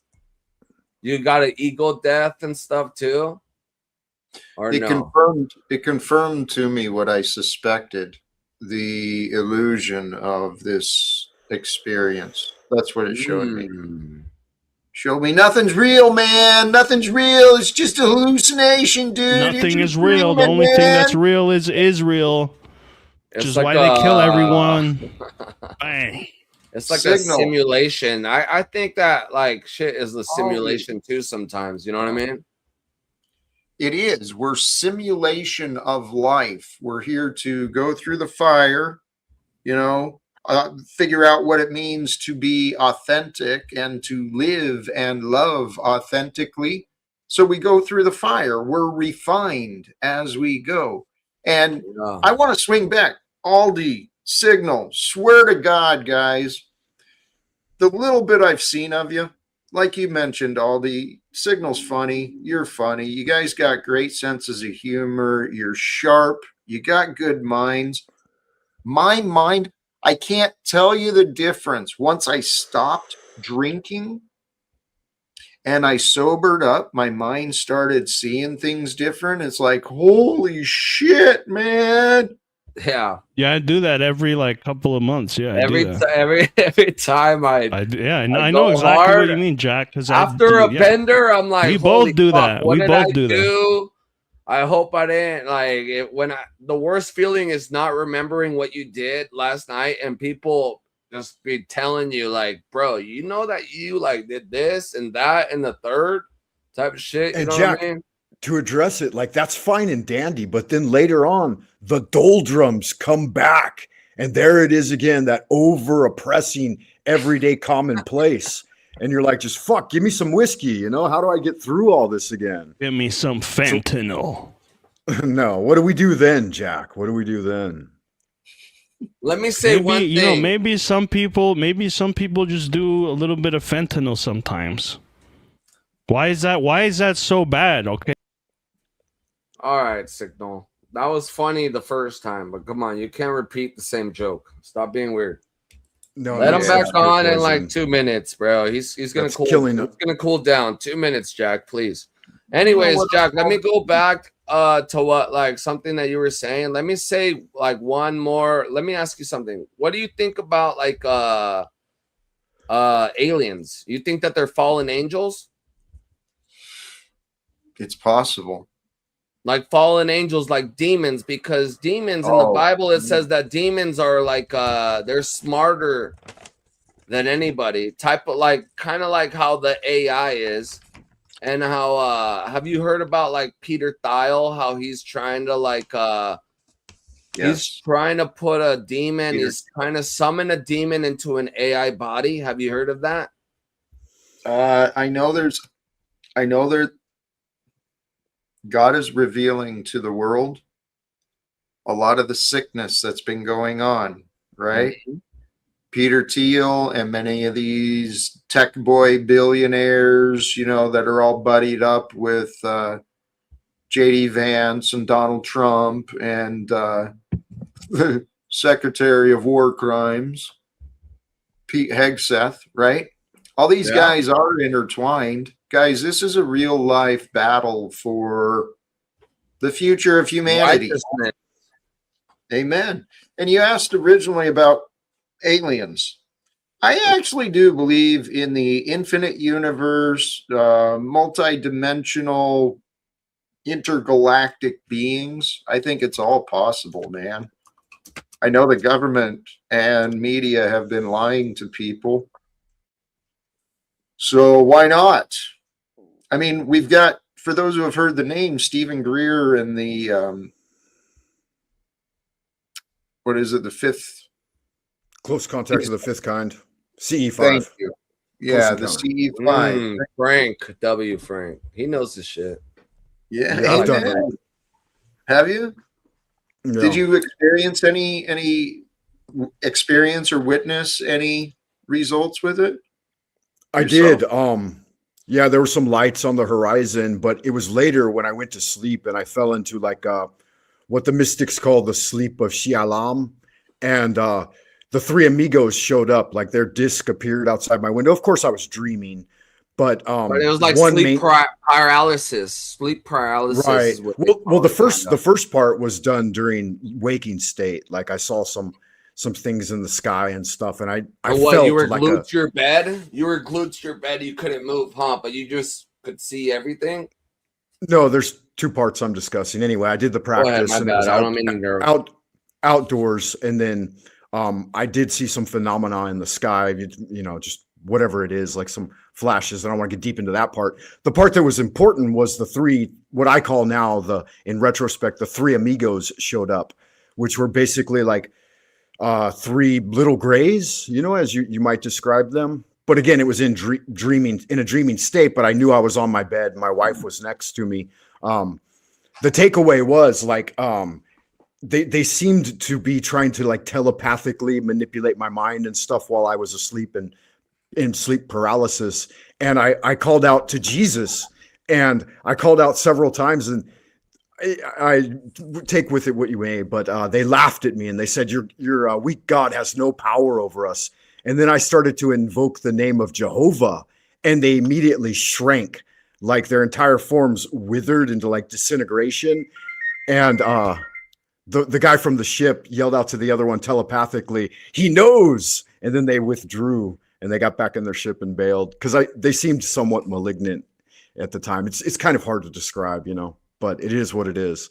So to me, the name Jehovah seems to hold more power in that multidimensional space than Jesus did for me, at least. And maybe that's based in my own understanding of it. Could be. It's fascinating. Jehovah is like Jehovah's Witnesses, though. Like, those are false prophets. What I believe in, like, and it's like, I'll tell you guys right now. So, like, what blows my mind is like how like the main focus right now is Judaism and Islamic culture. You don't hear about Christians anymore or Catholics anymore. And it wasn't like this like 10, 15 years ago, 20 years ago. Social media I think social media is demonic as fuck. I think social media is the most demonic thing of all time. Aldi, we've got a perfect opportunity, because truly, once you understand God, I understand him. I talk to him every day. Then if you take it in triune nature, Jesus and Jehovah are the same thing, right? And when I said Jehovah, that's just the way it's said in that language. In Hebrew, it would be Yod He Vah He spelled out. And they say that you can't really say the name, which some of us do use the pronunciation in a different way. Some people say Yahweh, you know. But yeah, so I would. El Perro, go ahead, Jack. You can respond. I didn't say to Jehovah El Perro exactly if you want to. Sorry to interrupt you, Frank, but yeah, no worries, no worries. If you want to respond to this guy, like you can. If you want me to respond to him, I'll respond to him. Go ahead. What's the question? El Perro, like you could only help, like you're claiming that Jack could only help people with alcoholic problems. That's not true at all. There's a lot of different things that Jack talks about that aren't just alcoholic problems. Thank you, man. That's literally what it is, man. If you're only listening to the alcoholic problems, then you're probably a former alcoholic, just like how Jack was and Frank was. I'm a current alcoholic in this demonic world. You know what I mean? Temporarily, yeah, because I'm going to stop soon. Amen. Hopefully. It could be today. You never know. With the power of Christ, I will stop drinking. You know what I mean? Brother. Yeah, and how do you, again, bringing it back to the doldrums earlier that I asked about, Jack, because quitting's one thing, but then you're 3 weeks into it, you're 5 years into it, and then, you know, those things happen again that drove you there to begin with. And it's like, I know it's a day-to-day process, and I asked the question. I'm not sure that I received an answer. The path is honesty. Honesty brings the healing, right? You become more honest to yourself. You stop trying to run away from yourself. That's really what self-sabotage is. You're running away from your greatness. So you got to ask yourself, what's the benefit of avoiding my greatness? What's the benefit of the distraction? When you can identify the sabotage, the patterns that you're doing, the things that are holding you back, if you can approach it with objectivity, right? Looking at yourself and the situation with love, right? We've all got a wounded little boy, a wounded little girl inside of us that maybe wasn't treated the best, right? Maybe saw some things or felt some things that weren't great. But at some point, by the grace of God, what you were saying, Aldi, right? Through the power of Christ, through the grace of God, through your faith, your will, your determination, I believe it's possible. A better life is waiting for you real soon. I appreciate you, Jack. Yeah, I think I just need to get back in the gym, get swole again, stop fucking being a bitch. All those things, little bit. I gotta stop apologizing to God every time I talk to him. I gotta stop saying sorry I did this, sorry like about everything I did. I gotta like talk the next time I talk to him, or like maybe like not now, or maybe like later on. Like I think like it would be a way better conversation if I told them about all the accomplishments that I'm achieving. You know what I mean? That'd be cool, brother. Trust that God is with you. A way better conversation, you know? Amen. So Aldi, let me encourage you, because your spirit, your knowledge and wisdom, you're on the right path. Okay. So what I can offer you is encouragement and outside confirmation. Work on that. Okay. Yeah. Gratitude, right? What keeps us in these ruts of drinking and drugs and sex and all this escape, it's low self-worth. But the two go together. We do things that we know aren't good for us. And so we know we're guilty. We feel the self-worth, and we're just in this pattern, right? So to break that pattern, it can be fun, but El Perro's right too. That's why we do it. You know what I mean? Because it's fun. Type shit. He says the level of conversation would be better if you're in that state of mind where it's true again, right? Like the drunk mind or the angry mind, they communicate on a different level, right? So sometimes we need to step away and then come back, like I was talking about with those doldrums, you know, and breaking through them. 100%, Frank. And I think part of the thing about with the Jesus thing in my example earlier, it's not to discount that at all, because I believe that God is the one God and the multifluous God as well. And so that's why I found Jack's approach serviceable to me, is because I could come here with my other understanding and still be forgiven and given space to grow. That's real. One day I'm going to join Jack's stream, and I'm telling you, I'm going to join it sober. And it's going to be a whole different person. I'm telling you. It's crazy. But Jack, like, can you like bring up Signal? It's been over 2 minutes. If he's still back there, he'll relax. I told him to calm down. Thank you. Bring back bring El Diablo and shit. Come on, let's get a full panel going. Hello. The best part of things too is like I love hearing different perspectives. It's so fucking good. Me too. I'll be quiet. Me too. Blessings to you, Aldi. Golly gee. Stephen, how are you today? What's the good news today? I'm doing fantastic. I feel truly blessed today, brothers and sisters. And I'm happy to be here on the Jack Talcott show, the world famous Jack Talcott show. And Frank Monday said something about self-sabotage. Jack, I have a question. Do you think that you self-sabotaged your life beyond alcoholism, with your marriage, losing your wife, your son, your house? Are you an expert at self-sabotage? Is that how you're able to teach us about it? Exactly. I recognize it. I'm very familiar with self-sabotage. Nobody made my life more difficult than me. So learning through experience, would you say that you have wisdom through experience at failure and self-sabotage? 100%. That's how people learn through life. You live and you learn.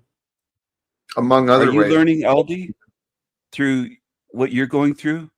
Well, when I was like I said, when I was 18 and I cheated on my girlfriend and like her family treated me like I was one of their own. And then I ended up cheating on her with her best friend.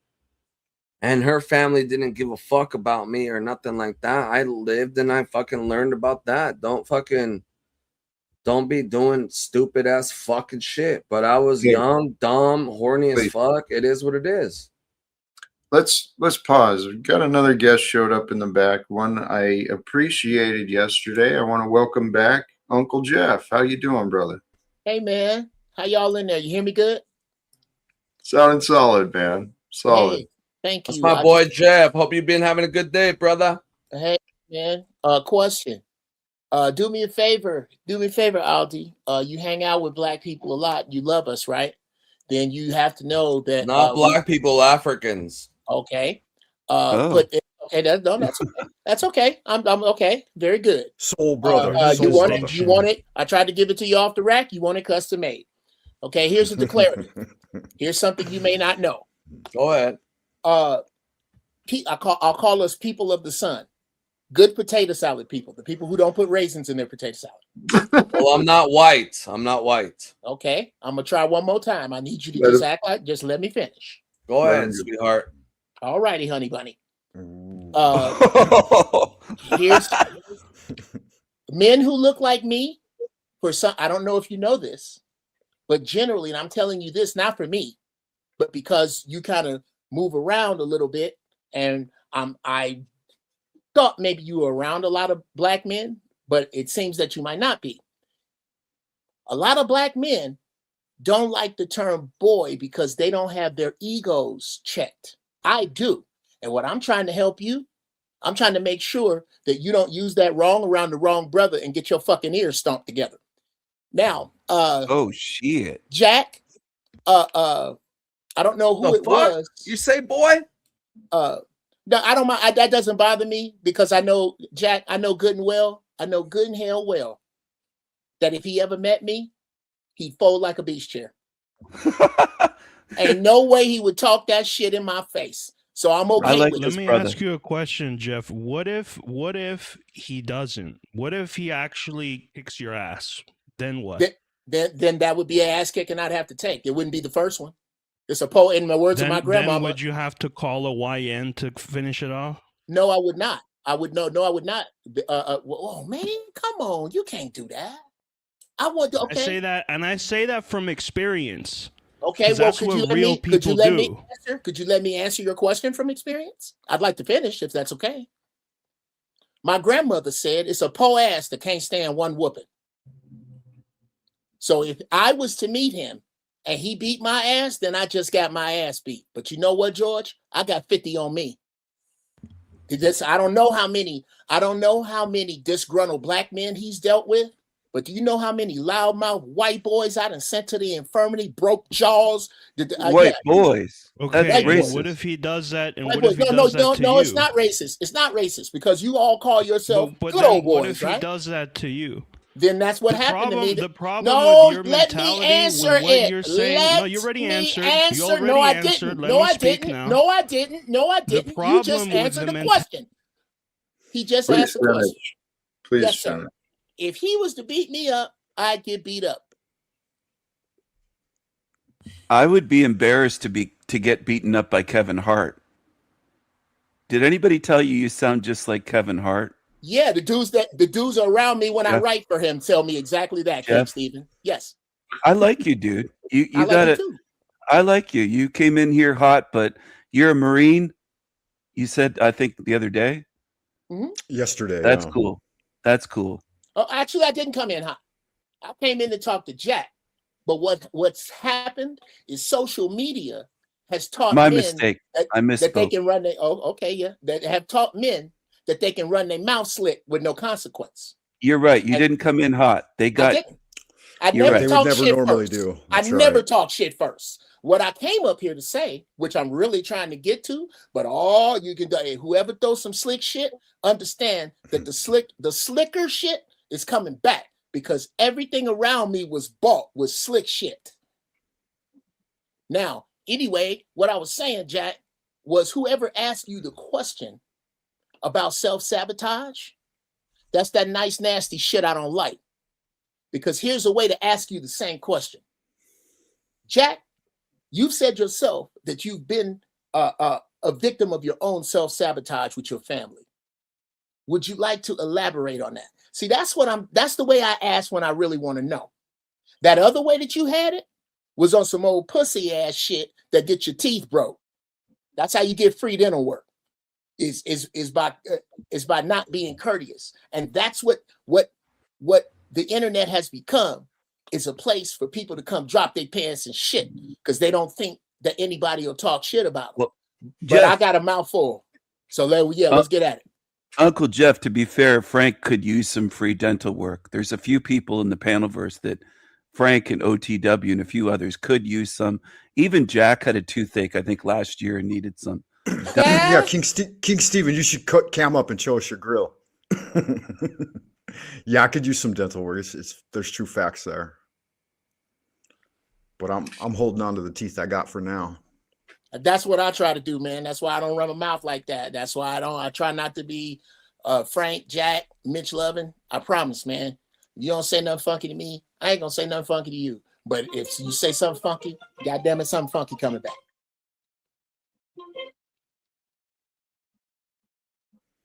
And a hush fell over the goddamn room. Yeah, no, it's good. Jack's thinking about the question, I think, because I had the same question, Uncle Jeff. It's like overcoming the doldrums after sobering up, right? And getting through that part. And I was thinking about how continuously in those moments of need, inviting Jesus back into your heart and trying to find that angle to push forward and level up. I think leveling up is a big part of it. The more we invest in activities and things that benefit us and make us better, the further it drives us away from wanting the bottle, you know? I don't know if you've ever drank before or not, Uncle Jeff, or been involved with that old happy horse shit. No, you know what? You know what, Frank? Sadly, there's a great reason I haven't. Is anybody here familiar with the rot gut whiskey Cuddy Sark? The green bottle with the yellow ship on the front? Yeah, I know Cuddy Shark. Every time that ship set sail, the police would land when I was little. So, I mean, man, I got four. My Uncle Clifford, my Uncle Bobby, my Uncle Junior, and my Uncle Iris, and my Uncle Harry all drank themselves to death. And I got to watch it little. Like I had it doesn't take long. Bro, my Uncle Harry had a twin brother, Larry. He was my uncle that I married by marriage. That was married in my family by marriage. They were identical twins. Dude, they were a before and after of what alcohol does. And it just, I'm 61 in May, and I've never, ever drank. I haven't drank a 12, like, I'll be at a picnic, and I'll make my plate, and then I'll look over and see the sweat on a beer. Yeah, I'll have a Heineken. But to buy it, I can't do that. I saw it, but I don't take lightly that road, man. I don't take lightly people who got caught up in it or look down on them, because, bruh, that's a vice. You know how many people that crawled in that bottle and can't get out? Right. That was one of my prayers earlier, is my gratitude. I realize who I am. I said this earlier. I am the reason I am. I am the reason I am sober. I am the reason I am devoted to God. I am the reason I'm devoted to peace. But by the grace of God, God has allowed me to become things that many others didn't. Many others have not escaped the prisons of alcoholism, of addiction, right? Of poverty. I'm still kicking around that poverty nonsense. I'm not a big fan of that shit, but one day I'd tend to be done with that. But God, truly, in my experience, over and over, I became like an exception to policy, or I fell through the cracks, or somehow I was different. So now I think it's, why not? Let's believe that we are here for a different reason. That maybe there is an exceptional point to all of this. Jeff. Yes, sir. If life was created for us to love and learn and play, right? I think it's time to rewrite the rules. What do you think? I think the rules are in, and I hope I don't come off too parably, but the rules, I think, are in the process of rewriting themselves. I think I heard, and I'm gonna take you on a ride. I hope it's worth the trip. The word family. I happen to be the family unit, and don't shit your pants. We're going somewhere. The family unit is being destroyed, and as a Black man, I couldn't be happier, because here's who family is, Jack. My family and yours. Family is a group of people who screwed another group of people, spawned another group of people, and didn't ask you shit. That's who they are. That's who your cousins are. That's who your brothers are. These are people who are only genetically tied to you. This is why the Bible says a friend sticks closer than a brother, because you pick your friends. Cain didn't pick Abel. If Abel could have picked a brother, he'd have probably put David or Daniel or Joshua. He would have, or Jacob. He wouldn't have picked the brother. He wouldn't have picked Cain. If he could have seen Cain kill him, he would have picked another brother. He didn't have a choice. So as the rules are being rewritten, tribe means more. As God divide, think about this, Jack. Where we're going now, how many people that were close to you have you had to just sever from that it hurt? God is not drawing a line through your enemies, Jack. You already know who they are. God drawing a line through your friends. He drawing a line through your loved ones. Are you on my side or don't? Do you are now? It's getting every day. It's getting more and more clear. What side is God's side? And once you get on that side, you find your tribe. These are the people who love like I love, pray like I pray, give like I give, think like I think. And did you see what I mean? I hope I'm answering your question. Well, I thought I'd find people like that, but I'm still searching. Keep. Some guy here goes some more for you, Jack. I'm not looking for lectures, please. No offense. Oh, you don't want to talk about it? Okay, well, we'll talk about something. Well, I mean, I'm not sure where you're going with this. What is it? Do you understand what I'm doing? I think I doing? I think I do. Well, what I was talking about is in the greater world, we have the opportunity in this lifetime to rewrite the rules of society. Politics, economics. He started taking us off into the relationships of family and brothers. I mean, yeah, we don't get to choose those, but I tell you what, I've still got a deep loyalty to my brothers, my sisters, my mother, my father, my son. I got a deep loyalty to them all, and I always will, because we share memories together, right? Special memories that are different than everybody else. Okay, that's fair, and I'm not taking away from that. I thought we were going that way. If you're talking about the societal rules, and I was kind of staying in the vein of like the time we're in and how these rules, I believe from a societal standpoint, Jack, which is why I'm running for emperor in 2028. We're going to get to a point, and this is when you know that people are serious. The first time you hear a politician give you 200 words that mean nothing, his career's over. We don't trust you.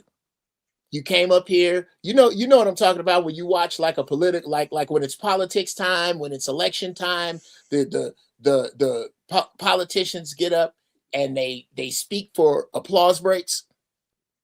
The first time you speak for an applause break and you don't mean anything, the people are going to turn against you.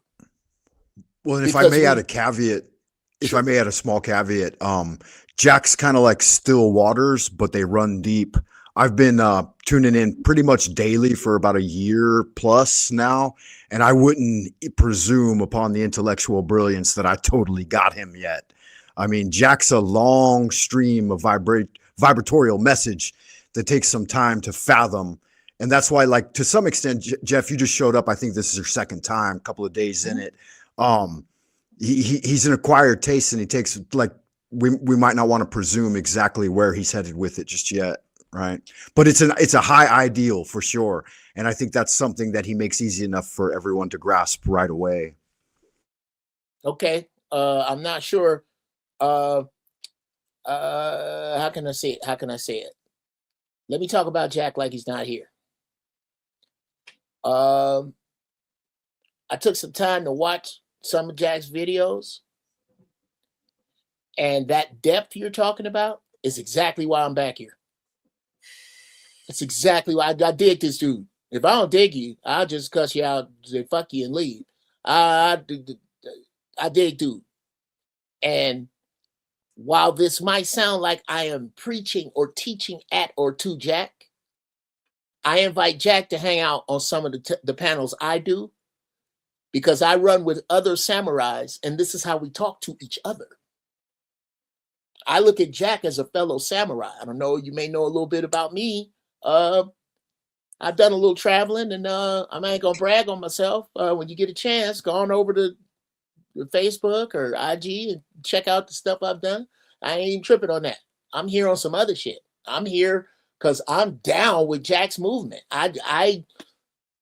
What brought me here yesterday was some other people I was with, only to find out that they was on some bullshit dealing with Jack, and I called them on it. So I get Jack. What I think you guys might not get is that when I go off the deep end, if you ask me a question, it's not about preaching to you. And if you look very closely, what I'm saying is generic. It's generic about how I feel, not that I feel that I'm above Jack. God no. That I'll go down another road that's tough for you guys to even fathom me thinking I'm over Jack. There's social shit. Yeah, that's not what I meant. I think that you've got a good message too, and bringing it forward and integrating it. You know, like in alchemy, when you bring in a new element, it takes time to kind of figure out what it is. You got to pop the cap, give it a little smell, this kind of thing. Let it heat. Let it. Yeah. Okay. Well, I hope I didn't pour out too much, but I think I see what Jack sees, but because he right on it. Like I said yesterday. This dude is not wrong. How do we get to the point where we drop our freaking swords? He's not wrong. I'm not saying he's wrong. What he said about wanting to sit down and talk to Trump, I don't really agree with it, but I get what he's doing. I don't have to. No, man. Football teams argue about running pass all day, but they on the same team. I didn't come up here to prove that this man's water is dry. He asked me a question. It was an abstract question. I gave him an abstract answer. But yeah, Jack, and now this part's for you. If you ask me a question, the only reason I pointed at you is because we were talking about you yesterday with this goal. And what did I give you? Generic advice about the goal. Anybody, hello, anybody, go, if you pissed off about this shit, go in a coffee shop, put the sign up that says I'm pissed off about this shit, and I'll be in the park at 4. At 4 o'clock, somebody else gonna be over there. That's not an aim at Jack. That's the truth. And I'll say this and land, the sun don't give a fuck who it blind. Mm-hmm. I'm done. Any other question? I'm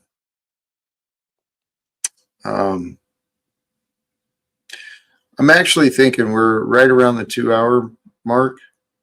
Thinking maybe it's time to start wrapping things up. The topic today, aligning with love.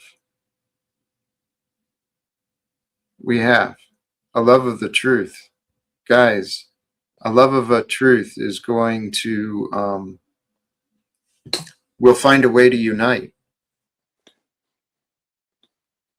And that, brother, Uncle Jeff, this is the solution that if I can find a way to speak with Trump and the others about, it seems like a no-brainer, really.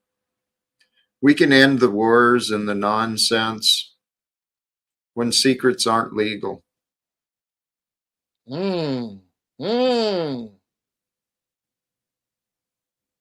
Through secrets and lies, we've created all these enemies.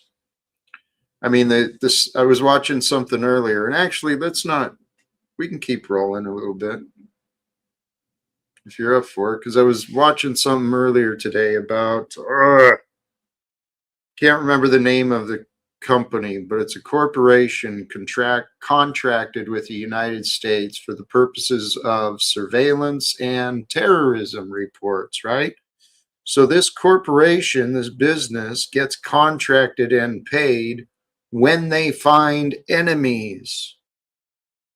If they don't find enemies, they don't get paid, right? So we've got people in these societies access to data, creating enemies out of other people. Damon, that's wrong, man. When wars stop, peace is. Peace is present with war. It's in the background. Sorry. Yeah, and that company you're talking about, Jack, that creates a scenario of spy versus spy where everybody's watching everybody, and looking for the big payout. Can I turn in my brother, my neighbor, in order to get paid? It's a really bad scenario. It's what's been used in history, right? Have people police ourselves and each other. Oh, here it is. Just a sec. Site Intelligence Group is what I had come across just earlier today. I tell you what, if you haven't found her, I'm a fan. It's up to you what you enjoy or don't enjoy. The lady's name is Allie McForever. She does a lot of investigation, and her job, her profession is related to communication and attention to detail. So the stuff she brings up seems to make sense. What's that? Is that the same gal that was on here yesterday with you guys? No. Never met this lady, but she was talking about this corporate place called Site Intelligence Group. Apparently, that's the one that reported on what was the action. There was apparently some ambulances blown up that service a Jewish community in the recent past, and so that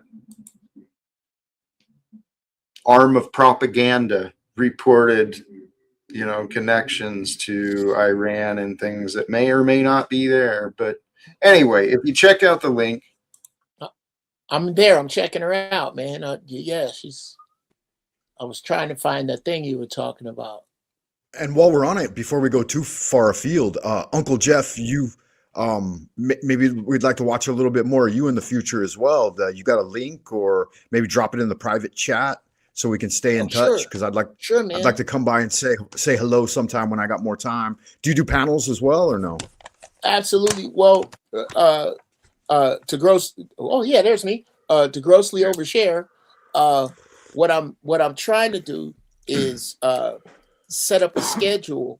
So that, like I'm doing here, I go to other people's shows and sit on your show and talk, make clips, put the clips together, and only go live once a month.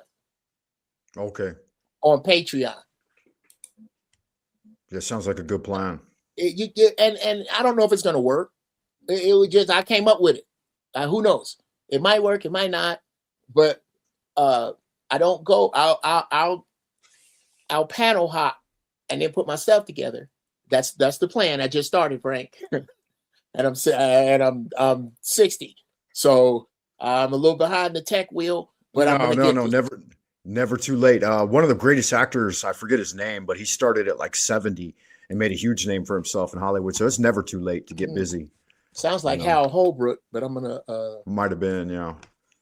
And Jack, since I've got your attention for just a moment, I wanted, and we're sharing, if I may, can I share something with you that I found a lot of inspiration in recently? But I'll let you go first. Sorry. Oh, thank you, man. Appreciate that. Yeah. Good looking out, old Frank Monday. Doing the China thing, baby. What's up? So you've probably read it, Jack. It's Ralph Waldo Emerson, his essay Nature. Mm-hmm. And I went through it with my class, my AP language class, over the last couple of weeks. But one thing I found a lot of light in was the very first paragraph in the introduction. And I don't have to share it all with you, but the meat of it is that our age, he says, is an age of retrospection, and that we're kind of building ourselves on the bones of the past. And he says, one line, why should we not have a poetry and a philosophy of insight, and not necessarily of tradition, and a religion of revelation to us, and not the history of theirs? Why should we dig up the old bones of the past and then masquerade around in them? He says, the sun is shining today also, and there's more wool in the fields and flax in the fields or whatever, new lands, new men, new thoughts. Let us demand our own works and laws and worship. And that was like I was listening to Jack Talcott, be in the present, be with love, and generate a new, and like Uncle Jeff, you were saying as well, that the laws are reforming, and we need to be a part of that. And I think that's a part of Jack's bigger message. is that we can have some hand in that. And yeah, so thank you for letting me share, Jack. Thank you. I fully co-sign that, man. I fully co-sign that. That, as a matter of fact, our hands are God's hands. Amen. My hand is God's hand. When you pray, God is not going to pull up in a 78 Chrysler Imperial, get out, and that's not how you get out. When you pray, those who are obedient to God are sent assignments. When you, that's right. I can, and they get busy. Share. Come on, man. I can share it today without crying. I share it today without crying. I was in Chicago, and there's this store. It's a spot in Chicago downtown called the Water Tower Place, and a little self-admission, I'm a shoe whore. I love shoes, and there was this one pair of shoes that I saw that was $375. And so I'll go to the ATM, and literally they'll let you pull out 500 at the time. So I didn't need that much. I only need about 450. I put 375 in this pocket. I put the 75 in this pocket. So I'm walking, and I talk to God like I'm talking to y'all. And I'm walking, and I see this lady, this homeless lady, or she didn't look like she knew we were downtown. She was sitting down. She didn't look like she was going nowhere. And you could tell she had the weight of the world on her shoulders. And I was walking up toward her, and a voice goes, "Give her the money." I was like, all right, Lord, you know what? I ain't gonna even eat lunch. I'll wait till I get to the house. He said, no, give her the money. And I stopped. Literally, I looked up. I said, okay, God, maybe you didn't see it, but I put the $75 in this pocket. I put the $375 over here. I know you're not talking about this pocket, right? Give her the money.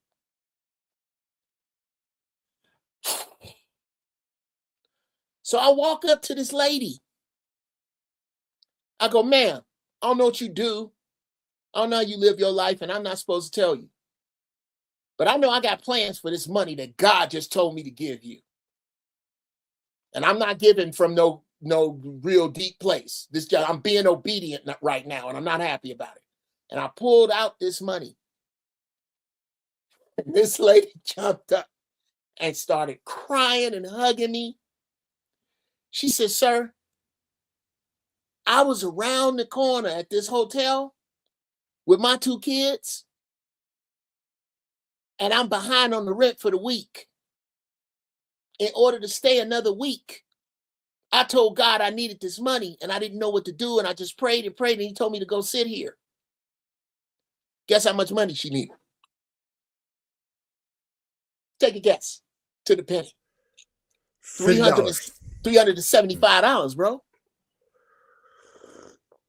I sat there and cried with that woman because I heard God I heard him tell me to give her this money. And I know he told her to come sit there. That's the hand of God. That's how he worked. And after I gave her the money, guess what? I walked down the street and saw the same boots on clearance for $99. That's how God get out. And I got 100 stories that go like that. Yeah, it was a dual lesson, maybe humbling you and then aiding her as well. Not only humbling me, understanding that the term "the earth is the Lord's and the fullness thereof." That means anything you can draw back to the earth, you can have. If you need a car, cars are made from steel. Steel comes from ore, and ore comes from the earth, and the earth is the Lord's and the fullness thereof.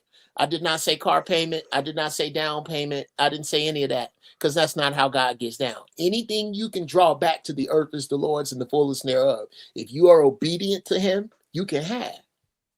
Yeah, it's true. It always plays out. He Yeah. provides. Jack, I see you feeling it, brother. What's happening? What's on your mind? Because you have been paying it, interacting with the chat a little bit. If I may, before it goes too far, on the Thorpe situation yesterday, I was on board too. I really kind of wanted to see you go to CPAC. But in retrospect, again, it's like one of those things. I looked back and it was the excitement of getting involved in the idea, and then the selfishness on my part to think that I had any sort of entitlement to demand it of you. And looking at it from the perspective that you presented, it's a truth. You'd be another fanboy hanging out in the ticket audience, clapping like a seal. And how could that, that low level of energy be of any aid to your greater message? And I know there are other aspects of it, and I'm not trying to reduce it to something, too generalized. But I think all things in retrospect, when we kind of take a step back and reflect, that there are reasons for them, right? And that's it. Yep. Everything moves with a purpose. I'm ready to wrap up. Final words? Okay. Yeah, I'll go ahead and type this and then get out of your face. I noticed in the chat when I talked about cars being made from steel, Arctic Timberwolf brought up the fact that Corvettes are made of fiberglass. So he's absolutely right. But fiberglass comes from silica and sand. And sand and silica come from the earth. And the earth is the Lord's and the fullness thereof. Yeah, and he's missing the message and getting mired in the minutia. Well, no, they're not missing, avoiding. A lot of people like to avoid the message because it's an opportunity for them to work out some bullshit that's in their soul. And you got to let them do that. However, True facts. However, you can hate my approach. A lot of people do. You can hate my overbearingness. A lot of people do. But I dare you to deny my love for the Creator and the fact that I stand boldly for Him. The fact that over here with Jack take a lot of shit. He needs some people to come up here and talk shit to these people and kick them in the fucking face. And I don't mind that. I have this deal with God where I can swear as long as I tell the goddamn truth. Same one my grandmama had. So yeah, I'm gonna come off rough. I'm gonna say some stuff you don't like, but if you listen to it close and get down in your soul with that shit that you're supposed to be dealing with, I dare you to ask God, how much of this uppity colored dude from the north, because that's what I'm one of them uppity colors from the north. As you can tell, I'm not afraid of white people. How much from his uppity ass mouth, God? Yeah, those of you who pray for me, pray about me.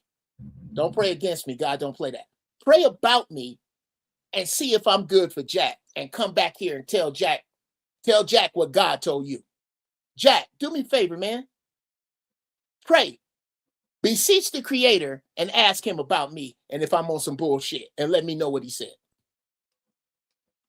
There, I'll leave it there. I appreciate that, but admittedly, I've never heard voices. I just have to interpret what God shows me. Wow. So that's what's up, bro. You know what? There are people who've had that relationship with Him. Yeah. Hey, thank you, brother. Sincerely. You're welcome. Hey, man. Much love, bro. Respect to you. Prayer is a way. It is truly an important aspect. It's a gift that we've learned, but not everyone understands how to pray. I know I didn't. I know I thought it was a lot different than what it is to me today. But Mitch, are you there? You've been here a long time. You're very patient. I'm going to guess maybe you're not. I appreciate you joining, my friend, even with the different perspectives. Frank, blessings to you. Blessings, Jack. Thanks for another great show. Thanks for having us all up. A lot of things to consider today. You dropped some new links. That gal you had mentioned, the program, The Chosen. Yes. Right? Thank you. Yeah. Forgot about that. Yeah, everything's coming together, man. Yeah, and some other things. Since final words, I'd leave you with a little more of Emerson, if I may. He says that each individual is somewhat the answer to his own riddle in hieroglyphic form, and that we can't ask unanswerable questions. Somehow they're going to be answered through us and with God, obviously, right?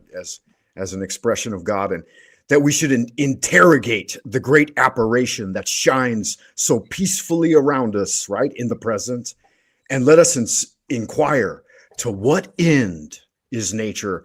And it's kind of what I always try to do when I come here. It's like, what's the upshot? Where are we going with this? And I think you're best suited to answer that here, beloved brother. And peace. And again, thank you for your time, sir. Hey, much love to you, Frank. Sincerely, I appreciate you. And I don't believe this is reflected of that, but generically, yes. Lala Blue, blessings to you, the contribution. And yeah, part of my experience, there is a pattern of guests that seem to take the air out of the room. But it's okay. We all want to be heard. And this is what I've realized. Part of Jack's process, Jack's way, I'm a decent listener.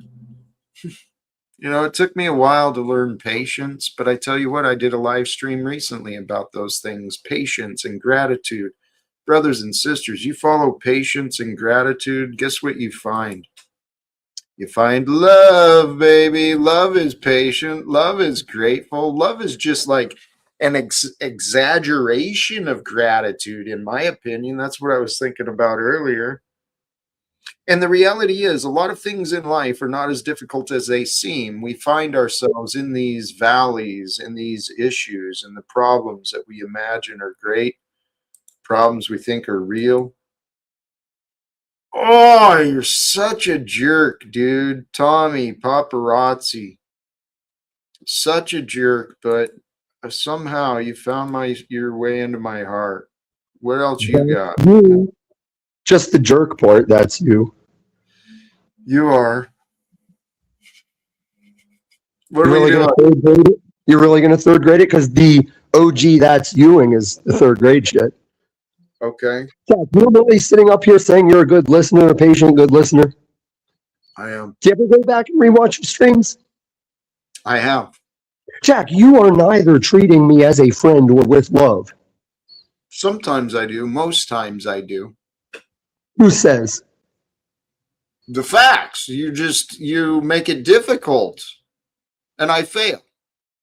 Who makes it difficult? The guy that just loops the same dismissive responses that aren't responses, or the guy that okay, I'm not the one saying, when I say your dismissive things, I'm poking at you. I do not crutch on that's you. And contrary to what you nodded your head with your daddy about, you never get mod godded on my channel. You get the phone with that. What are you laughing about, Jack? You are so funny, dude. I never get mod godded on your channel. Come on now, dude. Okay, here's what I want to help you with if you want to develop or attempt to develop credibility and support. Instead of these displays, say what the fuck you mean. I just did. So laughing means I'm bullshitting you when I say you don't get mod godded? Yeah. Jack, I can go back and make public all the streams you show up for and you don't get mod godded at all. And unlike here with mod gods, you get checked on facts and logic. You ignore when you do block me, when you do dunk me. Jack, it's citable. This is why I don't go private with people. It's all on record.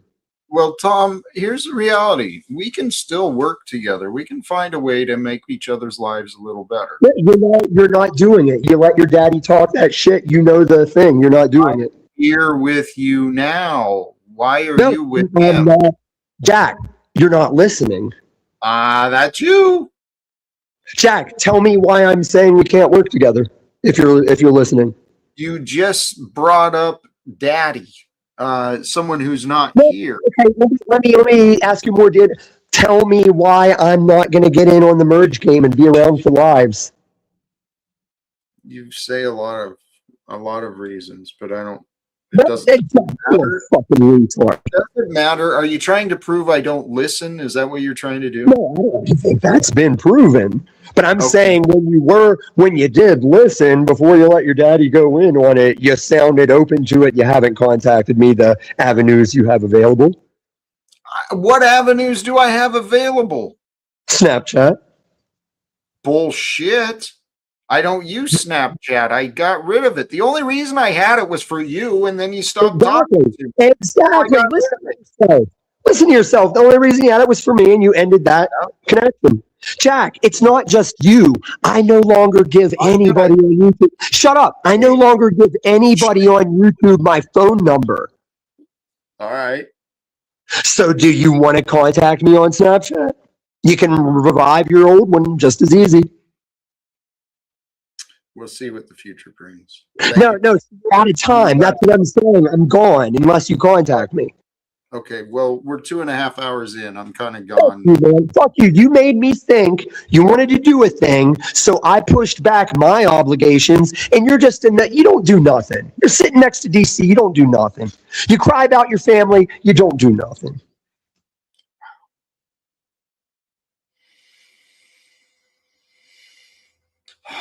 Did you notice that change of energy when he chose to leave? It was like a dramatic shift for me. All of a sudden, I could feel expansion instead of this contraction and conflict and damnation and negativity. Brothers and sisters, man, brothers and sisters. We don't have to be so angry with each other because truly, as I mentioned in the beginning, the Tao quote today, with or without awareness, life and love have been given to you, whether you see it or not.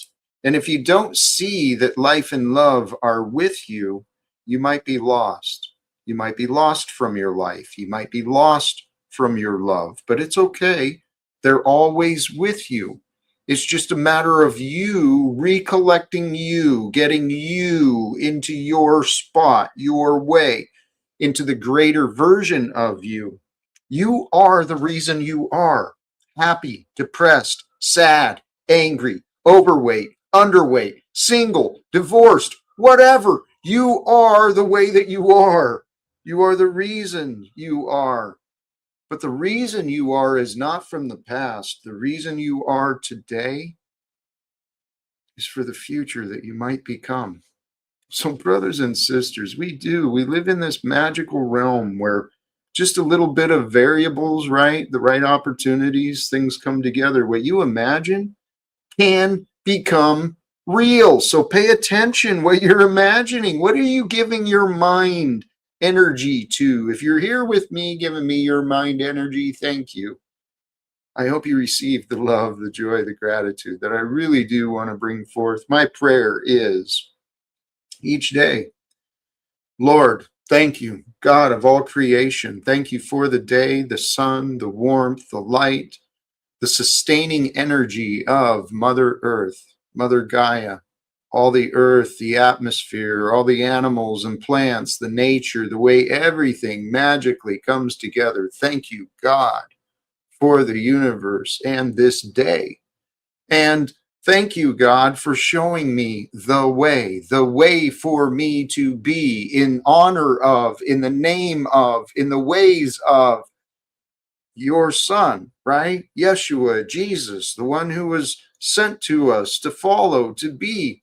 So my prayer is with gratitude and humility. Thank you, God, for the patience I've found. Thank you, God, for the mind that you've allowed me to discover, right? Because through this mind and this being, May God's goodness be seen through me for you. I'm going to wrap it up there. Brothers and sisters, thank you again. Till next time. Choose love, peace for everyone, walk with faith, and live without fear. And may the goodness of God's love shine brightly through you as well. Peace.